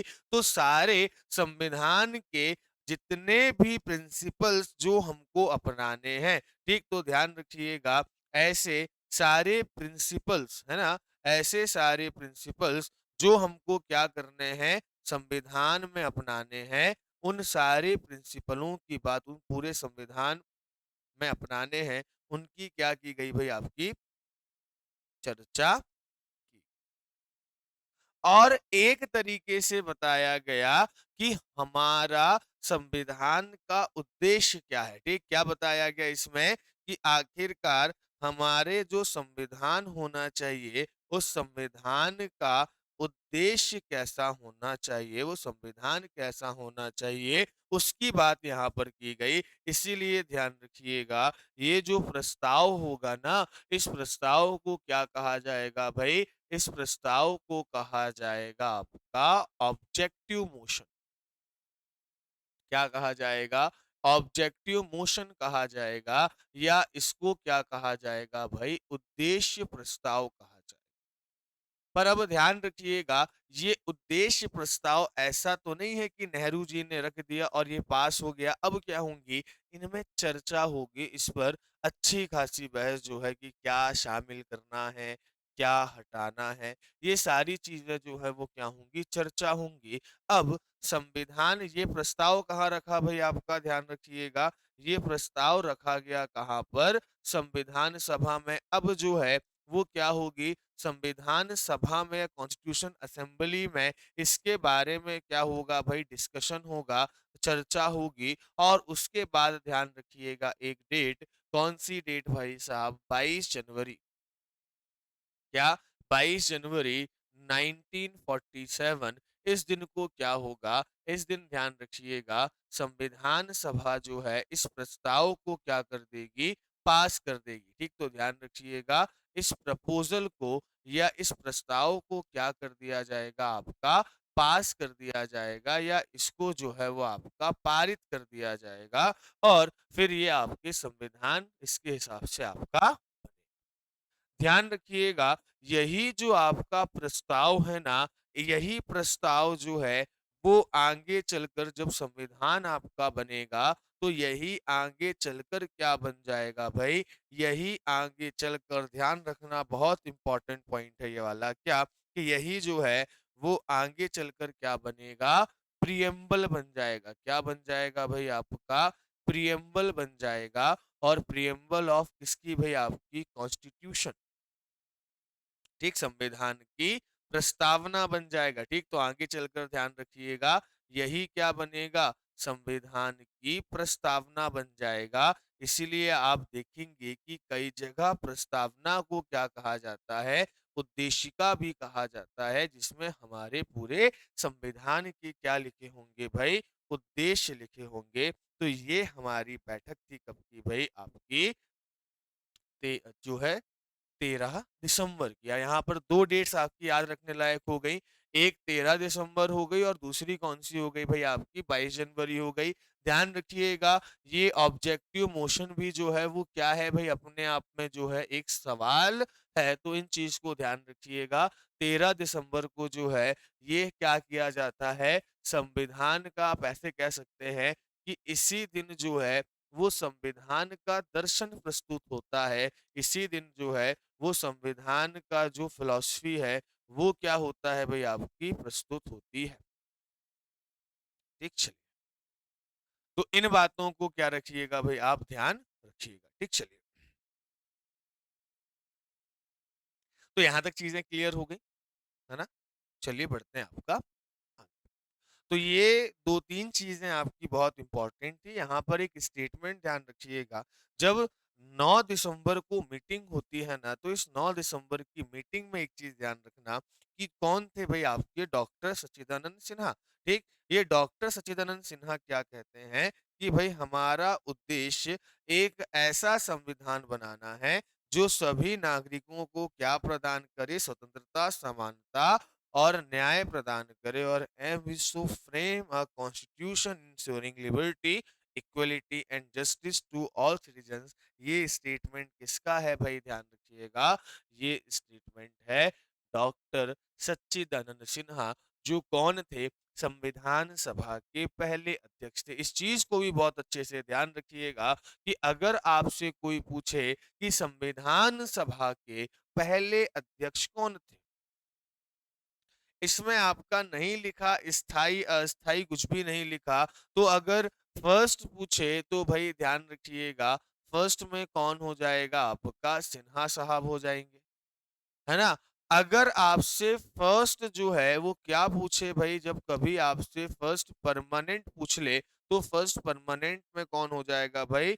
डॉक्टर राजेंद्र प्रसाद हो जाएंगे। क्लियर है ये चीज। तो इन पॉइंट को आप जो है वो ध्यान रखिएगा। बढ़ते हैं आपका आगे की ओर। 11 दिसंबर की भी हमने मीटिंग देख ली, है ना। 13 दिसंबर की भी हमने जो है वो क्या देख ली भाई आपका मीटिंग देख ली। उद्देश्य प्रस्ताव के बारे में भी हमने जो है वो आपका देख लिया। अब इसके बाद कुछ और डेट्स देखते हैं, है ना। चलिए, जैसे एक डेट जो है वो ध्यान रखना, कौन सी डेट है भाई? 3 जून 1947, ठीक, 3 जून 1947। इस दिन क्या होता है?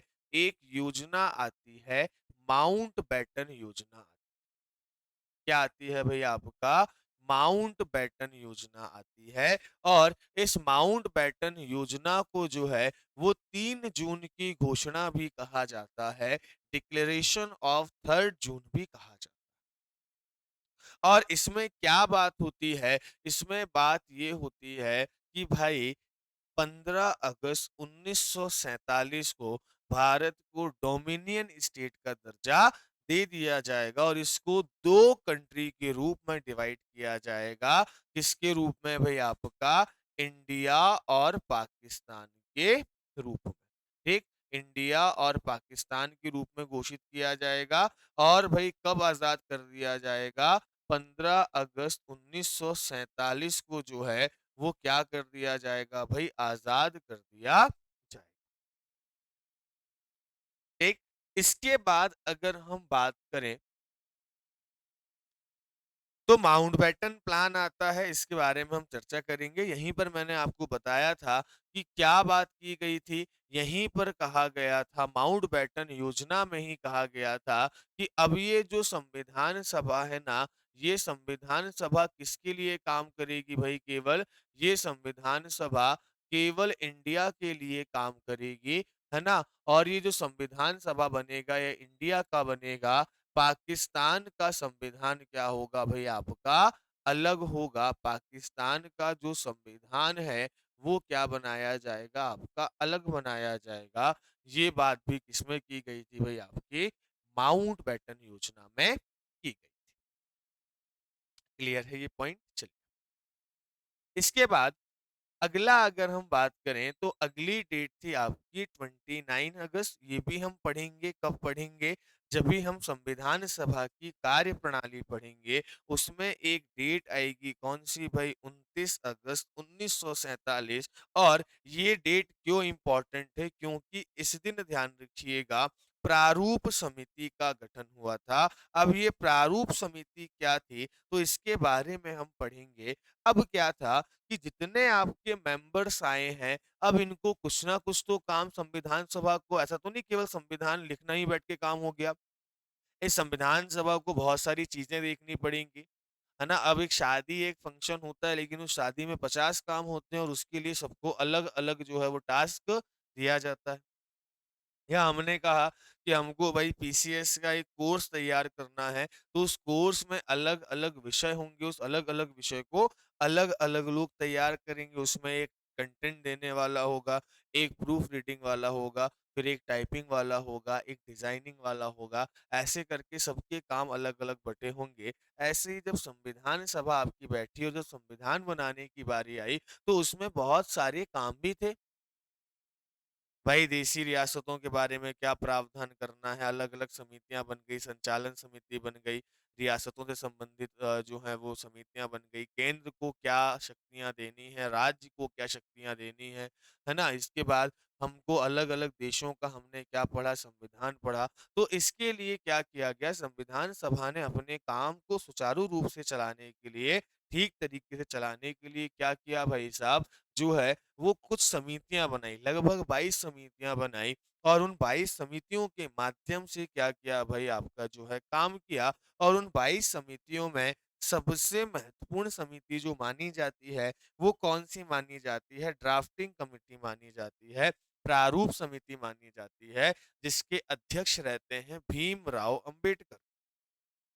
और प्रारूप समिति का काम क्या होता है कि एक रफ ड्राफ्ट जो पहला ड्राफ्ट बीएन राव ने तैयार किया है, इस ड्राफ्ट को पढ़े और इस ड्राफ्ट के हिसाब से जो है वो आपका क्या करे, एक डिटेल ड्राफ्ट या संविधान को क्या करे भाई आपका तैयार करे। फिर ये जो ड्राफ्ट कमिटी जो भी आपका संविधान तैयार करती थी, जो भी खाका तैयार करती थी, उसको संविधान सभा के बीच में रखा जाता था, उसमें चर्चा होती थी, उसमें संशोधन होते थे, परिवर्तन होते थे, कोई किसी बात से एग्री करता था, कोई नहीं करता था, तो हर हर एक प्रावधान पर, हर एक प्रोविज़न पर क्या होती थी, चर्चा होती थी और जिसमें सबकी सम्मति मिल जाती थी, वो प्रावधान संविधान में जोड़ दिया जाता था। तो इसीलिए ध्यान रखिएगा ये प्रारूप समिति सबसे इम्पोर्टेंट समिति होती है। तो 29 अगस्त 1947 को 29 अगस्त 1947 को ध्यान रखिएगा प्रारूप समिति का क्या होगा भाई गठन होगा। इसके बाद अगली डेट कौन सी होती है 26 नवंबर 1949। बचपन से हम जो हैं ये पढ़ते हुए आ रहे हैं कि भाई रिपब्लिक डे कब मनाया जाता है, गणतंत्र दिवस कब मनाया जाता है, 26 जनवरी 1950 को मनाया जाता है। लेकिन जब आप देखेंगे भारत के संविधान को पढ़ेंगे तो ये पता चलेगा कि भाई संविधान में कहीं तो जो है वो आपका 26 जनवरी को अपनाने की बात नहीं की गई है। संविधान सभा का जो प्रस्तावना है उस प्रस्तावना में एक डेट लिखी है कौन सी भाई 26 नवंबर 1949 और इसमें लिखा हुआ है कि हमारा ये जो संविधान है ना इस संविधान को हम कब अपना रहे हैं तो इसमें कहा गया कि इस संविधान को हम अपना रहे हैं कब 26 नवंबर 1949 को। तो हमारे संविधान में ध्यान रखिएगा हमारा संविधान जो बनकर तैयार हो गया था भाई साहब वो कब हो गया था 26 नवंबर 1949 को ही हो चुका था और लागू कब हुआ 2 महीने बाद। देखिए कुछ थोड़े बहुत आर्टिकल नागरिकता संबंधी और चुनाव संबंधी जो आर्टिकल थे वो तो लगभग 15 आर्टिकल्स हमने तुरंत लागू कर दिए थे लेकिन पूरा संविधान लागू नहीं किया। पूरा संविधान लागू हमने कब किया? हमने पूरा संविधान जाकर लागू किया भाई आपका कब? 26 जनवरी को लागू किया, 26 जनवरी 1950 को लागू किया। पर भाई ये 2 महीने हम लेट क्यों हुए? क्यों हम ये 2 महीने लेट हुए? इसके पीछे आपको इसके लिए आपको जो है वो लगभग 20 साल पीछे जाना होगा कि भाई हम ये 2 महीने लेट क्यों हुए? ये भी हम चर्चा करेंगे आगे कि भाई 2 महीने हम लेट इसीलिए हुए क्योंकि ध्यान रखना कि एक आपका समय था 1929 का और 1929 में, है ना? इसीलिए मुझे ये इससे पढ़ाना अच्छा लगता नहीं क्योंकि मैं लिखूँ कहाँ पर? चलिए, ठीक? तो ध्यान रखना कि हमारा जो संविधान है, ये संविधान तैयार कब हो गया? तो भाई ध्यान रखना संविधान तो हमारा तैयार हो गया कब? 26 नवंबर 1949। पर 26 जनवरी तक का इंतजार हमने क्यों किया? हमने भाई साहब 26 जनवरी तक का इंतजार क्यों किया? तो अब जानते हैं कि 26 जनवरी 1950 को ही क्यों लागू हुआ? को ही क्यों लागू? या अगर हम बात करें तो दूसरा सवाल कि हम 2 माह लेट क्यों हुए? जबकि हमारा संविधान तैयार हो गया कब? 26 नवंबर 1949 को। तो मैंने क्या कहा, इस कहानी को समझने के लिए आपको जाना होगा कहाँ? 20 साल पहले। कहाँ जाना होगा? लगभग 20 साल पहले जाना होगा। और 20 साल पहले क्या जाना होगा? 20 साल पहले इसीलिए जाना होगा कि भाई ये जो कांग्रेस होती थी ना, इस कांग्रेस का हर साल एक अधिवेशन होता था, हर साल एक क्या होता था? सेशन होता था। और इस अधिवेशन में क्या होता था कि जितने भी कांग्रेस के कार्यकर्ता हैं, वो लोग आते थे और क्या कार्य हमको करना है उसकी चर्चा की जाती थी। तो भाई क्या होते थे? कांग्रेस के सत्र आयोजित होते थे या सेशंस होते थे। तो कांग्रेस का अधिवेशन हुआ, कहाँ हुआ भाई ध्यान रखिएगा, वो हुआ आपका लाहौर में। ठीक, लाहौर में हुआ आपका रावी नदी के किनारे। और भाई कब हुआ? तो भाई ध्यान रखिएगा दिसंबर 1929 में क्या हुआ आपका? प्रारंभ हुआ। अब अधिवेशन है, सेशन है तो थोड़ा समय तो चलेगा। इस अधिवेशन में क्या हुआ कि भई आपका जो 26 जनवरी 1930 थी, 26 जनवरी 1930 को कांग्रेस ने क्या किया? एक दिवस मनाया। और उस दिवस को क्या कहा जाता है भाई साहब? पूर्ण स्वराज दिवस कहा जाता है या आपका कंप्लीट सेल्फ गवर्नेंस डे कहा जाता है। तो पूर्ण स्वराज की घोषणा की थी। किसकी घोषणा की थी भाई? पूर्ण स्वराज की घोषणा की थी। पूर्ण स्वराज मतलब क्या? कि हमको डोमिनियन स्टेट का दर्जा नहीं चाहिए, हमको क्या चाहिए भाई? पूरी आजादी चाहिए। तो ये कहा गया कि पूरी आजादी चाहिए। बिल्कुल भाई साहब। अब क्या था कि यही घोषणा अपने आप में बहुत थी, तो ध्यान रखिएगा ये जो आपका 26 जनवरी थी ना, इस 26 जनवरी को क्या बनाने के लिए भाई आपका मेमोरेबल बनाने के लिए या यादगार बनाने के लिए संविधान को 2 महीने लेट किया गया। इस डेट को 26 जनवरी के दिन को यादगार बनाने के लिए हमने क्या किया? संविधान को 2 महीने लेट कर दिया और कहा कि ठीक है भाई संविधान बनकर तैयार हो गया है, रख दो। और इसको हम क्या करेंगे? 26 जनवरी 1950 से लागू करेंगे। इसीलिए भैया 2 महीने क्या कर दिया गया? इसको आपका लेट कर दिया गया। ठीक है? इसी के लिए जो है उस समय कांग्रेस की आलोचना भी की जाती है। ठीक, चलिए तो यहाँ तक की कहानी अपनी क्लियर हो गई।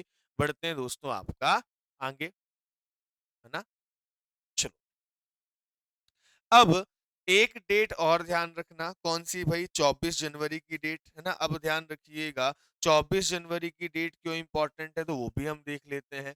भाई 24 जनवरी को क्या हुआ था कि हमको 26 जनवरी को क्या करना है भाई? संविधान हमको जो है वो लागू करना है। अब जब संविधान लागू करना है तो हम क्या करेंगे भाई? ध्यान रखिएगा 24 जनवरी को जो है संविधान सभा क्या करेगी भाई? आपकी अंतिम बैठक होगी। किसकी अंतिम बैठक होगी भाई? आपका संविधान सभा की। ठीक, तो ध्यान रखिएगा लास्ट सिटिंग क्या होगी या लास्ट सिटिंग कब होगी? तो भाई ध्यान रखिएगा लास्ट सिटिंग जो आपकी होगी ये कब हो रही है आपकी? 24 जनवरी 1950। और इस लास्ट सीटिंग में क्या होगा भाई? ध्यान रखिएगा कितने मेंबर्स मिलेंगे आपके? 284 मेंबर्स मिलेंगे, 284 सदस्य मिलेंगे। और ये क्या करेंगे कि भाई आपका जो कॉन्स्टिट्यूशन है ना, जो आपका संविधान है, ये कॉन्स्टिट्यूशन पर क्या करेंगे भाई? आपका हस्ताक्षर करेंगे। एक प्रस्ताव आएगा कि कॉन्स्टिट्यूशन, है ना, बी आर अम्बेडकर जो है वो लाएंगे, ना, the constitution settled by constitution assembly will be passed, ऐसे करके एक प्रस्ताव आता है। और उस पर 284 मेंबर्स के क्या होते हैं, साइन होते हैं। और भाई इस दिन क्या किया जाता है, इस दिन जो है वो 3 चीज़ों को अपनाया जाता है ना, तो 3 कार्य किए जाते हैं। 3 कार्य क्या?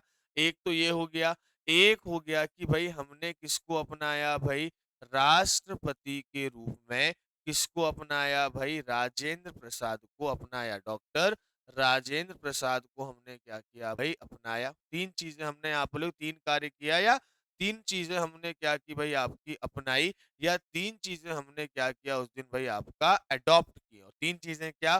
पहला तो राष्ट्रपति को अपनाया, दूसरा किसको अपनाया कि भाई जो आपका राष्ट्रीय ज्ञान था, ठीक ध्यान रखिएगा, राष्ट्रीय गान था या आपका जो नेशनल एंथम था, उस नेशनल एंथम को हमने अपनाया। और इसके बाद अगर हम बात करें तो हमने किसको अपनाया भाई, राष्ट्रीय गीत को हमने अपनाया। ठीक, तो ध्यान रखना, इसके बाद हमने किसको अपनाया, राष्ट्रीय गीत को अपनाया। राष्ट्रीय गीत या नेशनल सॉन्ग को हमने क्या किया भाई, अडॉप्ट किया। तो ये 3 काम हमने कब किए, 24 जनवरी 1950 को। 26 जनवरी की तैयारी हमने चालू की थी और 24 जनवरी को जो है हमने संविधान सभा की क्या कर ली भाई, आपकी अंतिम मीटिंग जो है वो हमने कर ली। ठीक, एक बात और ध्यान रखना, एक डेट और ध्यान रखिएगा। कौन सी डेट याद रखना भाई, अगर याद रख सको तो 22 जुलाई 1947 की डेट याद रखिएगा।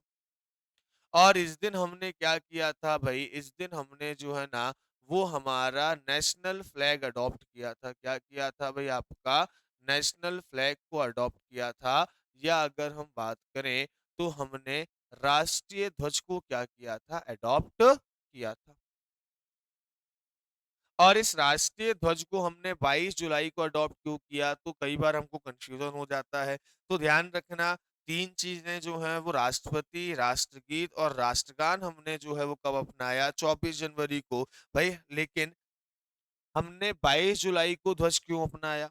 क्योंकि ध्यान रखिए 15 अगस्त 1947 को हम क्या होने वाले थे? आज़ाद होने वाले थे। इसको याद रखने के लिए बता रहा हूँ मैं आपको कि भई ऐसे याद रख सकते हैं इसको कि भई जब हमको आज़ादी मिलने वाली थी कब? 15 अगस्त 1947 को। जून में घोषणा हो गई कि भई 15 अगस्त 1947 को हम क्या कर देंगे भई, आपको आज़ाद कर देंगे। अब आज़ाद कर देंगे तो कोई झंडा तो होना चाहिए ना हमारे पास। भारत का कोई झंडा तो होना चाहिए, नेशनल फ्लैग तो होना चाहिए। क्योंकि भाई इससे पहले तो कांग्रेस के झंडे हुए को ही हम जो है प्रतीक मानते थे, तो अब कोई नेशनल फ्लैग होना चाहिए।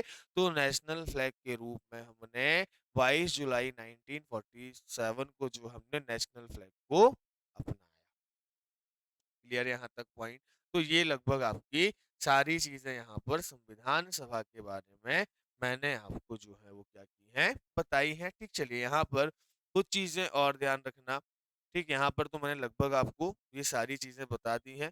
इन सारी चीजों में हमने बात कर ले, देखो 2 आपकी हस्तलिखित प्रतिलिपि बनी थी, मतलब 2 कॉपी बनी थी संविधान की। जो मूल कॉपी, जो पहली कॉपी बनी थी ना, वो किसमें बनी थी भाई, आपका इंग्लिश में बनी थी। ठीक, चलिए उसके बाद एक कॉपी आपकी बनाई गई हिंदी में, फिर उस पर क्या किए गए भाई, आपके साइन वगैरह जो है वो किए। अब अगली चीज समझिएगा, क्योंकि हम जो हैं वो working process of constitution assembly पढ़ रहे हैं, संविधान सभा की जो है वो कार्य प्रणाली पढ़ रहे हैं, तो यहाँ पर हमको एक दो बातें और ध्यान में रखनी पड़ेगी। क्या रखनी पड़ेंगी भाई? तो ये रखना पड़ेगा कि भाई जो संविधान सभा है ना, इस संविधान सभा ने क्या किया है कि कार्य करने के लिए कुछ समितियां बनाई थी। मैंने इस विषय पर आपसे चर्चा भी की थी अभी कि संविधान सभा ने अपने कार्य को सुचारू रूप से चलाने के लिए क्या किया था भाई, कुछ समितियों का निर्माण किया था। और उसमें लगभग 22 समितियां थी, जिसमें से 8 समितियां क्या थी, आपकी प्रमुख थी। अब यहाँ पर ध्यान रखना कि इन 8 समितियों के बारे में जो है वो कुछ सवाल आते हैं। अब सवाल कैसे आते हैं? तो सवाल ये आते हैं कि भई कौन-सी समिति का अध्यक्ष कौन था? बस यही सवाल आपका आता है ना? कि संविधान सभा की कोई समिति का नाम दे दिया और पूछ लिया अध्यक्ष कौन था? या अध्यक्ष का नाम दे दिया और पूछ लिया ये किस समिति के अध्यक्ष थे? या तो एक और अध्यक्ष का नाम दे दिया और एक और क्या दे दिया समितियों का नाम दे दिया और कहा कि भाई मिलाओ कि कौन किसके अध्यक्ष थे? इस टाइप के सवाल आपके बन सकते हैं। अगर मेंस में अगर हम बात करें या आपका जो है वो रिटर्न के हिसाब से अगर हम बात करें तो एक ही समिति आपकी बहुत इम्पोर्टेंट होती है और उस समिति का नाम है आपका क्या? प्रारूप समिति, ड्राफ्टिंग कमिटी और ये ड्राफ्टिंग कमिटी क्या करेगी भई ध्यान रखिएगा, संविधान का पूरा जो है वो आपका प्रारूप तैयार करेगी, इसलिए ये इम्पोर्टेंट रहेगी।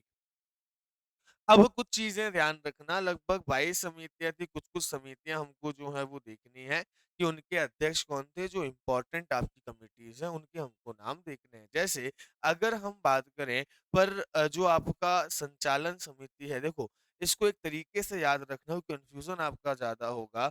जिस भी समिति के नाम के आगे क्या लगा हो, यूनियन लगा हो, क्या लगा हो भई? यूनियन लगा हो या अगर हम बात करें संघ लगा हो, चाहे वो संघ आपकी संविधान समिति हो, है ना? चाहे वो आपकी यूनियन कॉन्स्टिट्यूशन कमिटी हो या फिर आपकी क्या हो भई वो आपकी संघ शक्ति समिति हो या आपकी यूनियन पावर कमिटी हो, तो जितने भी आपके यूनियन लगे हैं ना, उसके अध्यक्ष कौन हो जाएँगे? तो उसके अध्यक्ष भाई साहब ध्यान रखिएगा, नेहरू जी हो जाएँगे। ठीक चलिए।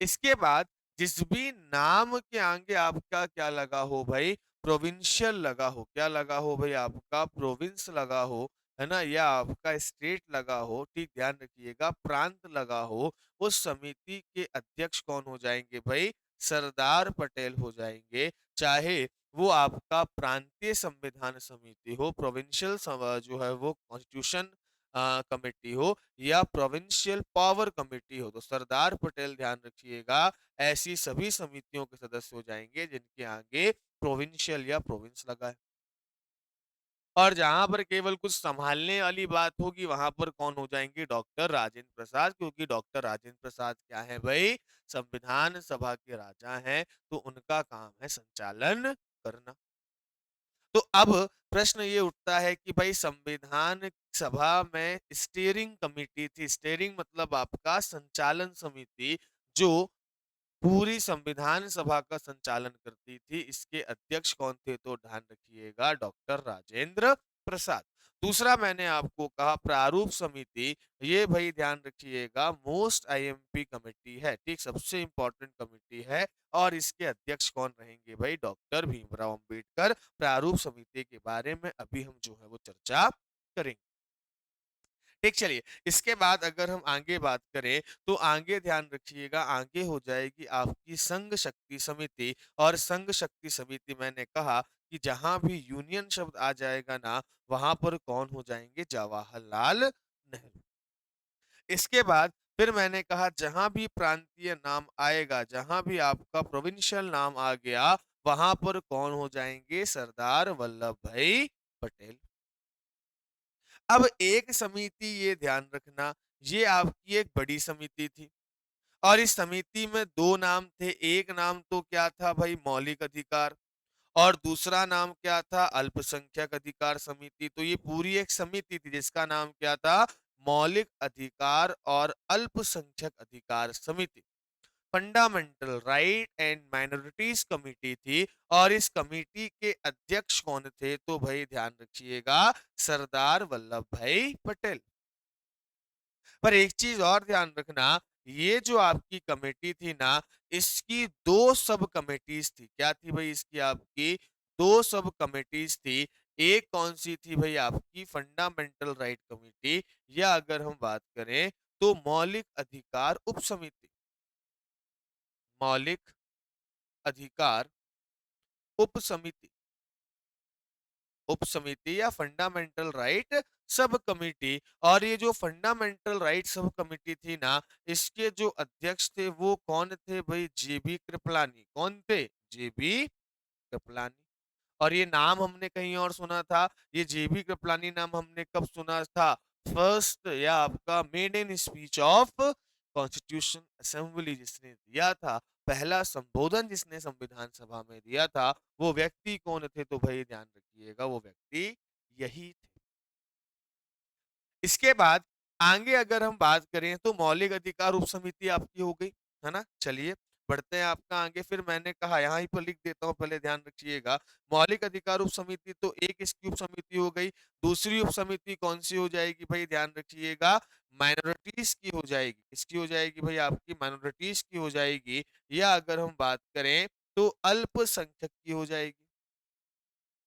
तो ध्यान रखिएगा, जो दूसरी आपकी कमेटी हो गई, वो किसकी हो जाएगी भाई? आपका माइनॉरिटीज की कमेटी हो जाएगी। और इस माइनॉरिटीज की कमेटी के जो अध्यक्ष होंगे ना, वो कौन होंगे? ध्यान रखिएगा, एच सी मुखर्जी होंगे। कौन होंगे?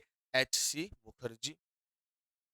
और ये चीज है, मैंने आपको कहा कि भाई अभी लिखी हुई है, आप आगे चाहोगे तो लिखोगे। तो यहाँ पर एक जीबी कृपलानी नाम पढ़ लिया आपने, दूसरा कौन सा हो गया भाई? एच सी मुखर्जी हो गए। इसके बाद जवाहरलाल नेहरू और किसके बन गए भाई? नागरिकता समिति या सिटीजनशिप कमेटी के बन गए। कि नागरिकता किसकी तय होगी, कौन नागरिक रहेगा कौन नहीं रहेगा, ये देखेंगे। इसके बाद अगर हम बात करें तो देसी रियासत संबंधी, देसी रियासतों से बात करने के लिए समिति वो अलग बनी थी। लेकिन जो आपका प्रिंसली स्टेट कमेटी, जो देसी रियासत कमेटी बनी थी, उसके अध्यक्ष कौन थे? पंडित जवाहरलाल नेहरू। इसके बाद हाउस कमेटी बनी थी, और इस हाउस कमेटी के अध्यक्ष कौन थे? पट्टाभी सीतारमैया। देखिए ये तो आपको याद ही करने पड़ेंगे एज अ फैक्चुअल। जो याद करने के तरीके, जो रिमेंबर करने के तरीके थे, वो मैंने आपको बता दिया कि जहां भी यूनियन शब्द आ जाए या पावरफुल कमेटी आ जाए, वहां नेहरू जी। उसके बाद जहां पर भी आपका प्रोविंशियल या प्रांत शब्द आ जाए, वहां पर कौन हो जाएगा भाई? ध्यान रखिएगा, सरदार पटेल। जहां पर भी संचालन की बात आ जाए, है ना, या अगर हम बात करें नियम की बात आ जाए, तो वहां पर कौन हो जाएंगे? डॉक्टर राजेंद्र प्रसाद। तो ध्यान रखिएगा, फ्लैग कमेटी, ध्वज समिति और जो नियम समिति है, इन दोनों के, है ना, ध्वज मतलब आपका फ्लैग कमेटी हो गया, प्लस अगर हम बात करें तो जो आपका रूल कमेटी है, इन दोनों के अध्यक्ष कौन हो जाएंगे भाई? डॉक्टर राजेंद्र प्रसाद हो जाएंगे।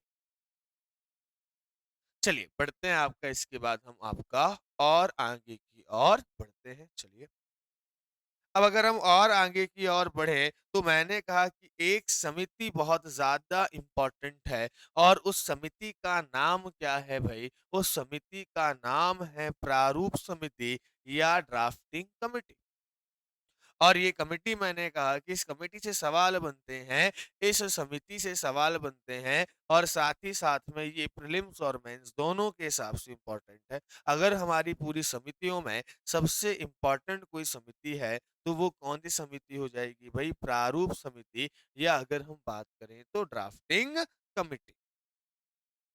अब ड्राफ्टिंग कमिटी में क्या रखना है भैया? तो ध्यान रखिए, सबसे पहले तो आप क्या याद रखेंगे कि भाई इसका फॉर्मेशन कब हुआ था? क्या याद रखोगे कि भाई इसका फॉर्मेशन कब हुआ? तो कब हुआ था? 29 अगस्त को हुआ था। अरे भैया क्या हो गया? चलिए, तो इसका फॉर्मेशन कब हुआ था भाई? 29 अगस्त को हुआ था, 29 अगस्त 1947 को हुआ था। फिर हमने बात करी कि इसके अध्यक्ष कौन थे? तो भाई ध्यान रखिएगा, इसके अध्यक्ष थे भीमराव अंबेडकर। कौन थे भाई? भीमराव अंबेडकर। इसमें कुल मेंबर कितने थे? तो ध्यान रखिएगा, इसमें कुल मेंबर थे आपके 7। अब ध्यान रखिएगा कि अगर हम बात करें, कभी आपसे पूछ ले कि एक्सक्लूडिंग एक्सक्लूडिंग चेयरमैन, ठीक, एक्सक्लूडिंग चेयरमैन या अध्यक्ष के अलावा, ये शब्द का ध्यान रखना, अध्यक्ष के अलावा आ जाए या बी आर अम्बेडकर के अलावा आ जाए, तो जब अध्यक्ष के अलावा पूछेगा ना, तो क्या कह दोगे भाई? कितने मेंबर्स थे? 6। अध्यक्ष को मिलाकर कितने थे? 7। ठीक। अब प्रारूप समिति का काम क्या था? तो भाई प्रारूप समिति का काम यहाँ पर ध्यान रखिएगा कि भाई अगर हम बात करें तो इसका वर्क क्या था?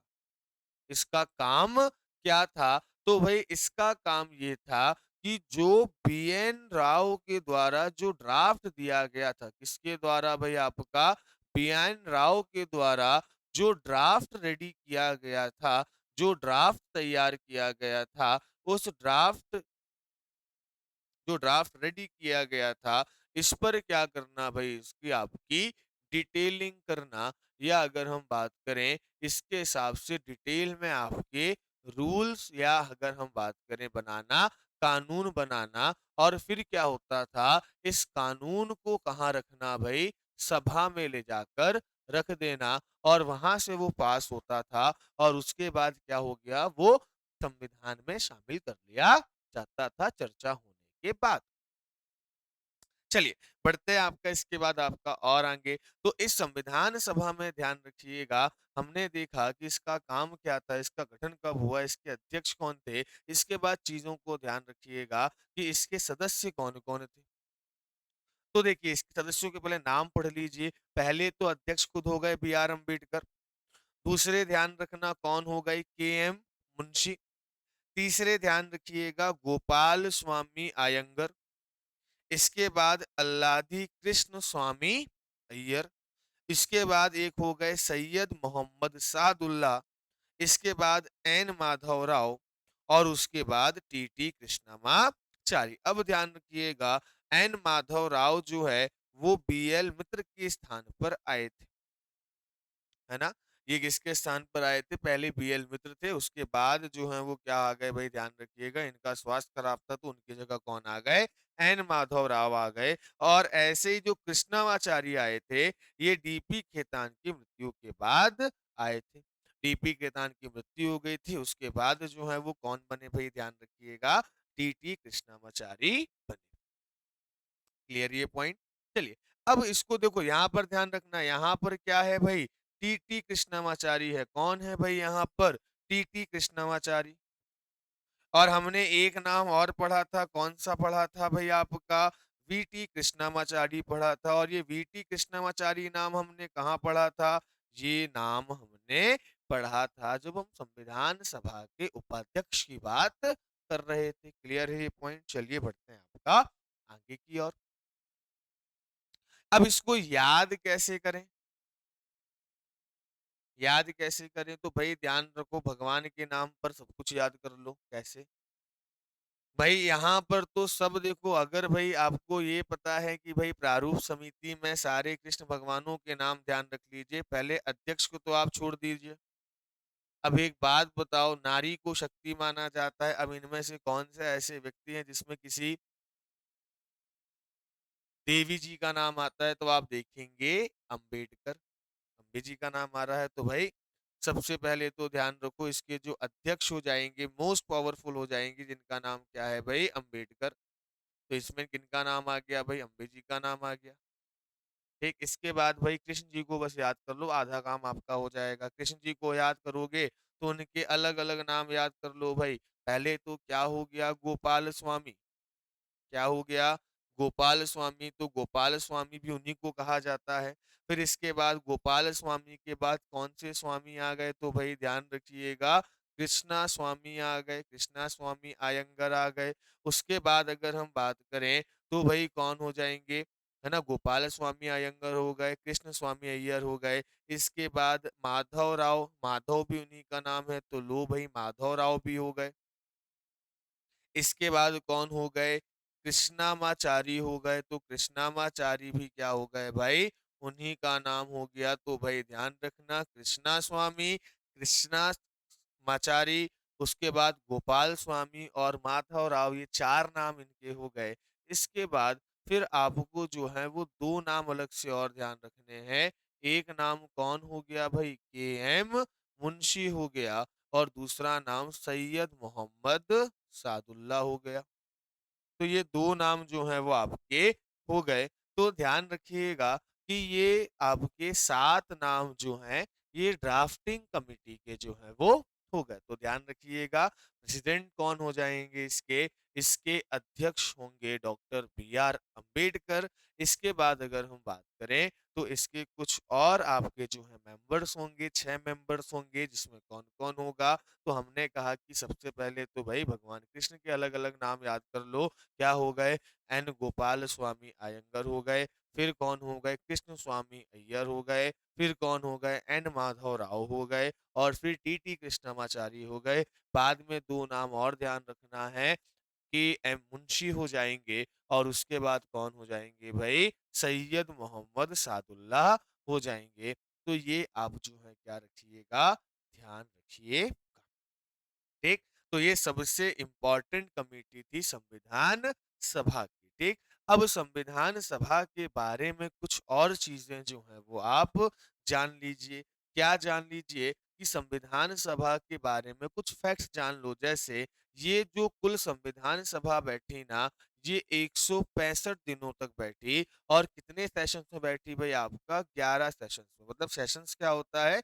एक टाइम पीरियड, कि किसी सेशन में 10 दिन बैठ गई, है ना, एक सत्र आयोजित हुआ, उसमें संविधान सभा ने 10 दिन काम किया। उसके बाद फिर वो अपने अपने कामों में लग गए। उसके बाद फिर जो है वो आपका, जैसे संसद में क्या होता है कि 3 सत्र होते हैं, बाकी विधायक सांसद अपने अपने क्षेत्र में काम करते हैं। उसके बाद भाई जब संसद में आपके सत्र आयोजित होते हैं, बजट सत्र होता है, मानसून सत्र होता है, शीतकालीन सत्र होता है, तो ये लोग संसद में क्या होते हैं? आपके इकट्ठे होते हैं। तो वैसे इनके जो है टोटल कितने सत्र हुए थे? 11 सेशंस हुए थे। मतलब 11 बार इकट्ठे हुई थी। और 11 बार के इकट्ठे होने में 165 दिनों तक इन्होंने क्या किया था? संसद में मीटिंग की थी। मतलब संविधान सभा ने मीटिंग की थी। अब ध्यान रखना, इसका जो फाइनल ड्राफ्ट तैयार हुआ था ना, इसका जो फाइनल ड्राफ्ट तैयार हुआ था भाई साहब, जो इसका अंतिम प्रारूप तैयार हुआ था, मतलब ड्राफ्ट मतलब क्या बात करूं, जब तक वो पास नहीं हो गया तब तक उसको संविधान में शामिल नहीं किया। तो जो फाइनल ड्राफ्ट आपका बना था ना, उसमें लगभग 114 डेज तक क्या चला भाई? आपका विचार चला। 114 दिन तक उस पर क्या हुआ था भाई? आपका डिस्कशन चला था। किस पर भाई? आपका जो फाइनल ड्राफ्ट था उस पर। और इस पूरे संविधान को बनाने में उस समय लगभग 64 लाख रुपीस जो है वो टोटल एक्सपेंड हुए, या आपका 64 लाख रुपए उसका एक्सपेंडिचर आया। इसको मुझे लगता है कि अगर आज से आप कंपेयर करोगे तो शायद 400 करोड़ के आसपास ये अमाउंट होना चाहिए। अगर देखें, हो सकता है शायद गलत भी हूं। ठीक, चलिए। तो लगभग उस समय का, कब का भाई? 1946 1947 का जो है, उस 1947 के आजादी के समय की बात की हम बात कर रहे हैं। 64 लाख रुपए खर्चा आया था बनाने में। और टोटल बनाने में कितना दिन लगा? तो टोटल बनाने में दिन लगा 2 साल 11 महीने 18 दिन। कितना टाइम लगा? 2 साल 11 महीने 18 दिन। अब कई लोग कंफ्यूज हो जाते हैं कि सर 2 साल 11 महीने 18 दिन है, कि 2 साल 18 महीने 11 दिन। तो अरे भैया गधों, अगर मानकर चलो 18 महीने होता है तो 1.5 साल हो गया ना, तो फिर वहां पर हम 3 साल 6 महीने पढ़ते। तो बढ़ते हुए क्रम में ध्यान रखना, 2 वर्ष होंगे, 11 महीने होंगे और 18 दिन होंगे। 2 11 18। अब ध्यान रखिएगा, जो फाइनल ड्राफ्ट आपका रखा गया था संविधान सभा में, जो अंतिम मसौदा रखा गया था ना, उसको कब रखा गया था? 4 नवंबर 1948 को। और इसी पर लगभग अगर हम बात करें तो आपकी चर्चाएं चली। और फिर 26 नवंबर 1949 को क्या किया गया भाई? आपका संविधान सभा ने जो है इस संविधान को तैयार कर लिया। और संविधान सभा ने अपने लिए एक चिन्ह बनाया था, और वो चिन्ह क्या था भाई? हाथी। तो भाई संविधान सभा का साइन क्या था? ध्यान रखिएगा, वो था भाई आपका एलिफेंट। एक चिन्ह बनाया था अपने, चुनाव चिन्ह नहीं, संविधान सभा का प्रतीक था। तो संविधान सभा के प्रतीक के रूप में किसको अपनाया गया? हाथी को अपनाया गया। इसके बाद कुछ पॉइंट और ध्यान रखिएगा, जैसे मैंने आपको कहा था कि भई जो संविधान सभा में बीएन राव को क्या बनाया गया था, कानूनी सलाहकार बनाया गया। इसके बाद ध्यान रखिएगा, एचवीआर अयंगर जो थे, ये आपके संविधान सभा के सेक्रेटरी थे, क्या थे? सचिव थे। आजकल प्रश्नों की कैटेगरी ऐसी आती है ना, कुछ ऐसे डीप प्रश्न आते हैं, मुझे पता है कि ये थोड़ा-सा याद करना मुश्किल होंगे, कठिन होंगे, पर क्या करें भई, हमको तो एग्ज़ाम निकालना है ना। अगर पढ़ाई केवल इतनी आसान होती तो हर कोई तैयारी नहीं कर रहा होता, या हर कोई एग्ज़ाम में बैठ जाता। हर किसी को नौकरी मिल सकती थी, लेकिन नहीं, कॉम्पिटिशन ज़्यादा है, तो कई बार हमको ऐसी चीज़ें भी पढ़नी पड़ती हैं। तो भई हमारा काम है कि एग्ज़ाम निकालना है, केवल ये नहीं कि जो बातें अच्छी-अच्छी हैं वो पढ़ा दी। आपने कह दिया, वाह सर क्या पढ़ा दिया आपने, बहुत अच्छी-अच्छी बातें बताई, पर मैंने उसमें से आधी बातें एग्ज़ाम के हिसाब से काम में नहीं है, तो क्या मतलब? है ना? तो हम जब तैयारी कर रहे हैं तो ऐसे तरीके से पढ़ लें ताकि हम इसकी वास्तविकता को जान पाएँ और क्या-क्या क्वेश्चन्स बनते हैं उनको भी हम देख पाएँ। तो इस प्रकार के क्वेश्चन्स अगर हम देखें तो कुछ सालों से जो है वो बहुत सारे एग्ज़ाम्स जो हैं पूछते हैं जिसमें डीप थोड़ा-सा पूछ लिया जाता है। तो ध्यान रखिएगा, सेक्रेटरी कौन थे भई आपके? एचबीआर अयंगर। साथ ही साथ में अगर हम बात करें तो भई जो आपका मूल संविधान था ना, जो आपका मूल या ओरिजिनल कॉन्स्टिट्यूशन था, उसमें जो है वो कौन था? तो जो एक नाम ध्यान रखना, प्रेम बिहारी नारायण राय था।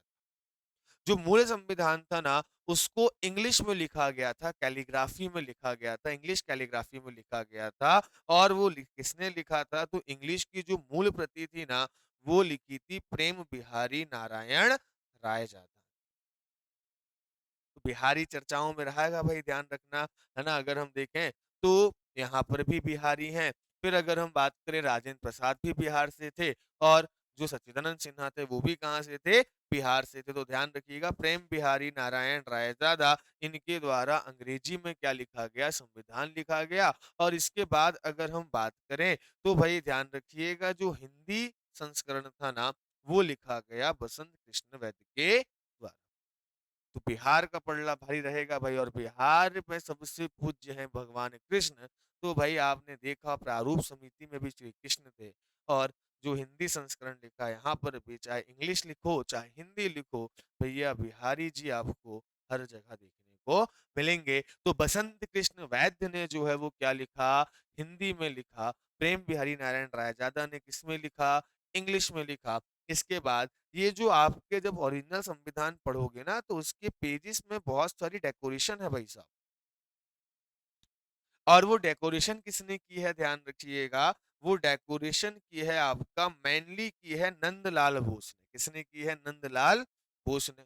और उनका साथ दिया था किसने भाई? आपका बेहर राम मनोहर सिन्हा ने। ये तो आप नोट डाउन कर लो, फैक्चुअल पॉइंट है, तो इसमें मुझे नोट्स बनाने से कोई मतलब नहीं है, तो इसको आप यहीं से नोट डाउन कर सकते हैं कि भाई मूल संविधान जो आपका लिखा गया था, ये मूल संविधान आपका जो है वो इंग्लिश में लिखा गया था, और इसको लिखने वाले कौन थे? प्रेम बिहारी नारायण रायजादा। इसके बाद जो हिंदी में लिखा गया, जो हिंदी में संविधान था, वो किसने लिखा? वो संविधान लिखा आपका बसंत कृष्ण वैद्य ने। प्रश्नों, आपके जो प्रश्न थे, इसके जो पेजेस थे, उस पे डेकोरेशन की नंदलाल बोस ने, और इनका साथ बाद में दिया राम मनोहर सिन्हा ने, और उनके साथ-साथ शांति निकेतन के कलाकारों ने। ठीक? तो ये ध्यान रखिएगा। ऐसे सवाल जो हैं, फैक्चुअल सवाल पूछे जाते हैं, इसलिए मैंने आपको ये बात बताई। चलिए बढ़ते हैं आपका ठीक। अब भारत के संविधान की प्रमुख विशेषताएं हैं, तो इसको हम आपका समझेंगे कल, क्योंकि इसमें लगेगा आपका समय, क्योंकि इसमें आपको समझना पड़ेगा हर एक चीज को। यहाँ पर ये जो शब्द लिखे हैं ना, ये अपने आप में बहुत विस्तृत है। ये मुझे लग रहा है, ये एक पेज जो है, इस एक पेज को पढ़ने में आपको लग जाएगा लगभग 1 डेढ़ घंटा आराम से, क्योंकि यहाँ पर हर एक पॉइंट को आपको समझना पड़ेगा भाई साहब, है ना? हर एक पॉइंट अपने में चर्चा में है। तो आज हम जो है क्लास को यहीं समाप्त करते हैं, है ना? संविधान सभा हमने पूरी तरीके से पढ़ ली है। एक चीज़ ध्यान रखिएगा, है ना? थोड़ा-सा यहाँ पर मैं आपको चार्ट के फॉर्म में बता देता हूँ ताकि आपको याद में रहे कि हम जो आपका डेट्स पढ़ रहे थे, उसके हिसाब से हमने देखा कि भई जो आपका संविधान था, वो कब बनकर तैयार हो गया भाई आपका 26 नवंबर 1949 को बनकर तैयार हो गया। है ना? और इस दिन अगर हम बात करें तो आपका क्या भी हो गया भई अंशतः या अगर हम बात करें तो इसके कुछ आर्टिकल्स क्या हो गए भई आपके लागू भी हो गए। लेकिन अगर कभी सवाल पूछ लेना कि पूर्ण रूप से कब लागू हुआ? ध्यान रख लीजिएगा कंप्लीटली जो है वो आपका कब लागू हुआ? तो ध्यान रखिएगा ये जो लागू हुआ ना, ये हुआ आपका 26 जनवरी 1950। अब इन दोनों मतलब ये जो आपका संविधान लागू हुआ या इस समय जो आपका संविधान बना था, ध्यान रखिएगा इस संविधान को कहा जाता था आपका मूल संविधान। क्या कहा जाता था? ये संविधान था आपका मूल संविधान या इसको हम क्या कहते थे आपका ओरिजिनल। ओरिजिनल कॉन्स्टिट्यूशन कहते थे इसको या मूल संविधान कहते थे। अब ये सब क्या लिखवा रहा हूँ तो थोड़ा लिख लो आगे। ये जो मूल संविधान था ना भाई साहब इसके बारे में ध्यान रखिएगा कि ये शब्द कई बार आएगा। मूल संविधान मतलब वो संविधान जो कब आपका बनकर तैयार हो गया 26 नवंबर 1949 को बनकर तैयार हो गया और जो लागू कब हुआ भाई आपका 26 जनवरी 1950 को क्या हुआ लागू हुआ। और इस मूल संविधान में ध्यान रखिएगा क्या, इस मूल संविधान में जो लागू हुआ था ना, इसमें आपका एक प्रस्तावना थी, एक प्रियम्बल थी। क्या थी भई आपका? एक प्रस्तावना थी या जिसको हम क्या कहेंगे भई आपका एक प्रियम्बल थी। अब प्रियम्बल मतलब क्या होता है? एक तरीके का आपका इंट्रोडक्शन। क्या होता है भई आपका? इंट्रोडक्शन होता है। जैसा मैंने उद्देशिका बताया था ना आपको, उद्देश्य प्रस्ताव ऑब्जेक्टिव मोशन पढ़ा था, तो उसको हम क्या कहते हैं भई उद्देशिका। और ये जब आप प्रस्तावना पढ़ेंगे तो इस प्रस्तावना को पढ़कर आपको ये समझ में आएगा कि हमारा संविधान किन सिद्धांतों की बात करता है, समाज में क्या-क्या स्थापित करना चाहता है। तो एक तरीके से इसको क्या कहा जा सकता है, संविधान का परिचय पत्र कहा जा सकता है कि आप अगर पूरे 395 आर्टिकल्स ना पढ़कर केवल प्रस्तावना पढ़ लोगे तो आपको एक्चुअल में ये समझ में आ जाएगा हमारा संविधान किस सिद्धांतों पर बनाया गया। दूसरा, इसी समय पर ध्यान रखिएगा 8 क्या थी भई आपकी अनुसूचियाँ थी। अब अनुसूचियाँ क्या होती हैं ध्यान रखिएगा, इनको कहा जाता है आपका शेड्यूल्स कहा जाता है। क्या थी भई आपकी 8 शेड्यूल्स थी। कितनी शेड्यूल्स थी? 8 शेड्यूल्स। इसका मतलब सीधा समझिएगा कि कई चीज़ों की आपकी क्या दी गई है संविधान में लिस्ट दी गई है। जैसे मान के चलिए कि भई अब आर्टिकल 1 है, आर्टिकल 1 कहता है यूनियन एंड इट्स टेरिटरीज़। है ना? संघ और उसके राज्य क्षेत्र, तो यहाँ पर ध्यान रखिएगा अब उसकी एक लिस्ट होगी कौन-कौन से एरिया शामिल हैं। या मानकर चलिए आप जब देखेंगे तो भाई आगे चलकर केंद्र सरकार के कुछ ऐसे विषय होंगे जिन पर वो काम कर सकती है, कुछ ऐसे सब्जेक्ट्स होंगे। अब ये सब सब्जेक्ट्स की लिस्ट कहाँ पर दी जाती है? जो सब्जेक्ट की लिस्ट जो आपकी अलग से लिस्ट प्रोवाइड की गई है ना संविधान में, उसको कहा जाता है अनुसूचियाँ। और संविधान के प्रारंभ में मूल संविधान में कितनी अनुसूचियाँ थी? तो भई ध्यान रखिएगा 8 अनुसूचियाँ थी। इसके बाद अगर हम बात करें तो ये पूरा संविधान जो है वो ध्यान रखिएगा कितने पार्ट्स में डिवाइड था? तो भाई लगभग आपका 22 भागों में जो है, ठीक है, 22 पार्ट्स में क्या था भाई आपका ये डिवाइड था। और उस समय अगर हम बात करें तो कितने आर्टिकल्स थे भाई पूरे संविधान में ध्यान रखिएगा।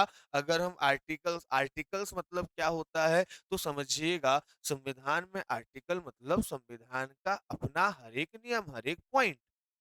कि जैसे मान के चलिए कोई किताब है, उसमें आपके जो है जो आपके पॉइंट्स बना दिए ना हमने 1, 2, 3 करके, संविधान में इनको क्या कहा जाता है? संविधान में इनको कहा जाता है आपका आर्टिकल। तो आर्टिकल 1 हो गया, आर्टिकल 2 हो गया, ऐसे करके आपके आर्टिकल्स दिए हुए हैं। तो इनको हिंदी में क्या कहा जाता है? अनुच्छेद कहा जाता है। तो इनकी संख्या कितनी थी भई ध्यान रखिएगा 395। और ये ध्यान रखना मैं ये किसकी बात कर रहा हूँ भाई? मूल संविधान की बात कर रहा हूँ। और अगर हम बात करें किसकी? अगर हम बात करें आपके वर्तमान संविधान की, किसकी बात करें भाई, वर्तमान संविधान की बात करें, तो ध्यान रखिएगा एट प्रेजेंट, है ना, एट प्रेजेंट अगर हम बात करें, या हम बात करें किसकी भाई, आपके वर्तमान संविधान की बात करें, तो वर्तमान संविधान में ध्यान रखिएगा कि इस वर्तमान संविधान में अभी भी प्रस्तावना तो कितनी है, प्रियम्बल तो कितनी है, एक ही है। तो प्रियम्बल कितनी हो जाएगी भाई, आपका एक हो जाएगी, एक प्रियम्बल है। इसके बाद ये जो अनुसूचियां 12 थी ना, ये 12 अनुसूचियां की जगह कितनी शेड्यूल्स हो गई, तो भाई ध्यान रखिएगा, ये शेड्यूल्स हो गई आपकी टोटल 12। वहां कितनी थी, 8 थी, यहां कितनी हो गई, 12 हो गई। और अगर हम पार्ट्स और सब पार्ट्स सब मिला के बात करें, तो अभी जो है वो संविधान में 25 पार्ट हैं, 25 भाग हैं। लेकिन एक विशेष चीज ध्यान रखना कि आज भी जो लास्ट एंट्री है ना, वो लास्ट एंट्री कौन सी है भाई, 22 है। मतलब हम संविधान में पार्ट्स के हिसाब से बात करें तो 22 भाग आज भी हैं। वैसे अगर हम टोटल देखो ये क्या हुआ, जैसे मान के चलिए अब हमने संविधान में 9A शामिल कर दिया, अब ये तो एक पार्ट हो गया ना अपने आप में। हमने संविधान में 9B शामिल कर दिया, अब ये अपने आप में एक पार्ट हो गया, लेकिन इसकी एंट्री क्या है, 9 ही है। हमने संविधान में आर्टिकल जो है वो आपका 4A शामिल कर दिया, अब ये चौथे का ही एक भाग मान लिया गया, है ना। तो अब कहने को तो ये भी एक भाग है, लेकिन इसकी एंट्री काउंट हो रही है क्या, नहीं हो रही। तो लास्ट एंट्री आज भी क्या है भाई, ध्यान रखिएगा 22 है। और इसके बाद अगर हम बात करें, तो भाई आज अगर हम आर्टिकल्स की बात करते हैं ना, आज अगर हम किसकी बात करते हैं, अनुच्छेद की बात करते हैं, तो आज जो अनुच्छेद है ना, वो है आपके टोटल 465 प्लस। ध्यान रखिएगा, वर्तमान में जो आपके अनुच्छेद हैं, वर्तमान में जो आपके आर्टिकल्स है ना, वो ध्यान रखिएगा कितने हैं भाई, तो वर्तमान में 465 प्लस आर्टिकल है। कितने हैं, 465 प्लस आर्टिकल्स हैं। ध्यान रखिएगा 465 से ज्यादा आर्टिकल हैं। लेकिन यहां भी एक बात ध्यान रखिएगा कि यहां पर भी लास्ट एंट्री क्या है भाई, ध्यान रखिएगा 395। जैसे अगर हम बात करें तो 9 में क्या होता है, 243 से लेकर 243 H तक, है ना, क्या हो गया, है ना। ध्यान रखिए 243 के बहुत सारे आर्टिकल दे दिए, है ना, 243 से लेकर 243 O तक यहाँ पर दे दिया। ठीक, फिर अगर हम बात करें तो इसमें दे दिया 243 P से लेकर 243 ZG तक दे दिया। तो कहीं ना कहीं अब ये आपके बहुत सारे आर्टिकल हुए, लेकिन नंबर चेंज हुआ क्या, नहीं हुआ। बहुत सारे आर्टिकल एक ही आर्टिकल में शामिल कर दिए गए। तो आज भी अगर हम टोटल आर्टिकल्स देखें तो वो आर्टिकल्स 465 प्लस हैं, लेकिन लास्ट एंट्री क्या है आपकी, 395 है। इसलिए कभी इनको मान्य किया जाता है, क्या मान्य किया जाता है, कि वर्तमान संविधान में एक प्रस्तावना है, वर्तमान देखो अब शेड्यूल है, शेड्यूल आपकी 12 है, लास्ट एंट्री 12 तक है, जोड़ी गई है, बाद में जोड़ते गए, है ना। तो जो आपकी अनुसूचियां हैं वो तो कितनी है भाई, आपकी 12 है ना। आज भी अगर हम बात करें तो अगर वैलिड रूप से देखें तो कितने भाग हैं, 22 भाग हैं। और देखें तो कितने अनुच्छेद हैं, तो 395 अनुच्छेद हैं। तो जब जब आपको ये ऑप्शन मिले कहीं पर, तो इस ऑप्शन को टिक करना, क्योंकि अगर हम देखें तो ऑफिशियली या आपकी संविधान में एंट्री के हिसाब से अभी भी संविधान के हिसाब से 22 भाग हैं। क्योंकि इनको हम किसमें गिनते हैं भाई, इसको हम गिनते हैं आपका सब पार्ट। पर अगर मानकर चलिए कभी ये अगर ऑप्शन में ना हो, तो फिर क्या लगाओगे, ये लगाओगे, है ना, कौन सा, कि 25 भागे और 465 से ज्यादा आर्टिकल। तो यहां तक उम्मीद करता हूं कि चीजें आपको क्या हो गई होंगी, क्लियर हो गई होंगी, है ना। तो अब इसके बाद की कहानी जो है, अब संविधान भी हमने देख लिया, संविधान में क्या क्या चीजें थी हमने देख ली। आपके पास समय है, आपको कोई डाउट हो तो आप कमेंट सेक्शन में, या फिर अगर हम बात करें जो हमारा चैट सपोर्ट है, उसमें आप अपने कमेंट्स को पूछ सकते हैं। है ना? तो ये क्लासेज़ आपकी, इनको एक बार रीड कर लीजिए, आराम से बैठकर एक बार पढ़ लीजिए। तो यहाँ पर संविधान सभा जो है वो आपकी पूरी तरीके से, जो संविधान सभा से संबंधित चीज़ें थी, वो आपकी होती हैं समाप्त। अब कल से हम आएँगे किसमें भई? भारतीय संविधान की विशेषताओं में आएँगे। एक पॉइंट और रह जाएगा संविधान सभा में कि संविधान सभा की आलोचनाएँ क्या-क्या थीं। तो संविधान सभा की आलोचनाओं को प्लस संविधान की आलोचनाओं को प्लस संविधान की विशेषताओं को, इनको हम देखेंगे आपका नेक्स्ट क्लास में। तो मिलते हैं बहुत जल्द, तब तक के लिए जय हिंद, नमस्कार।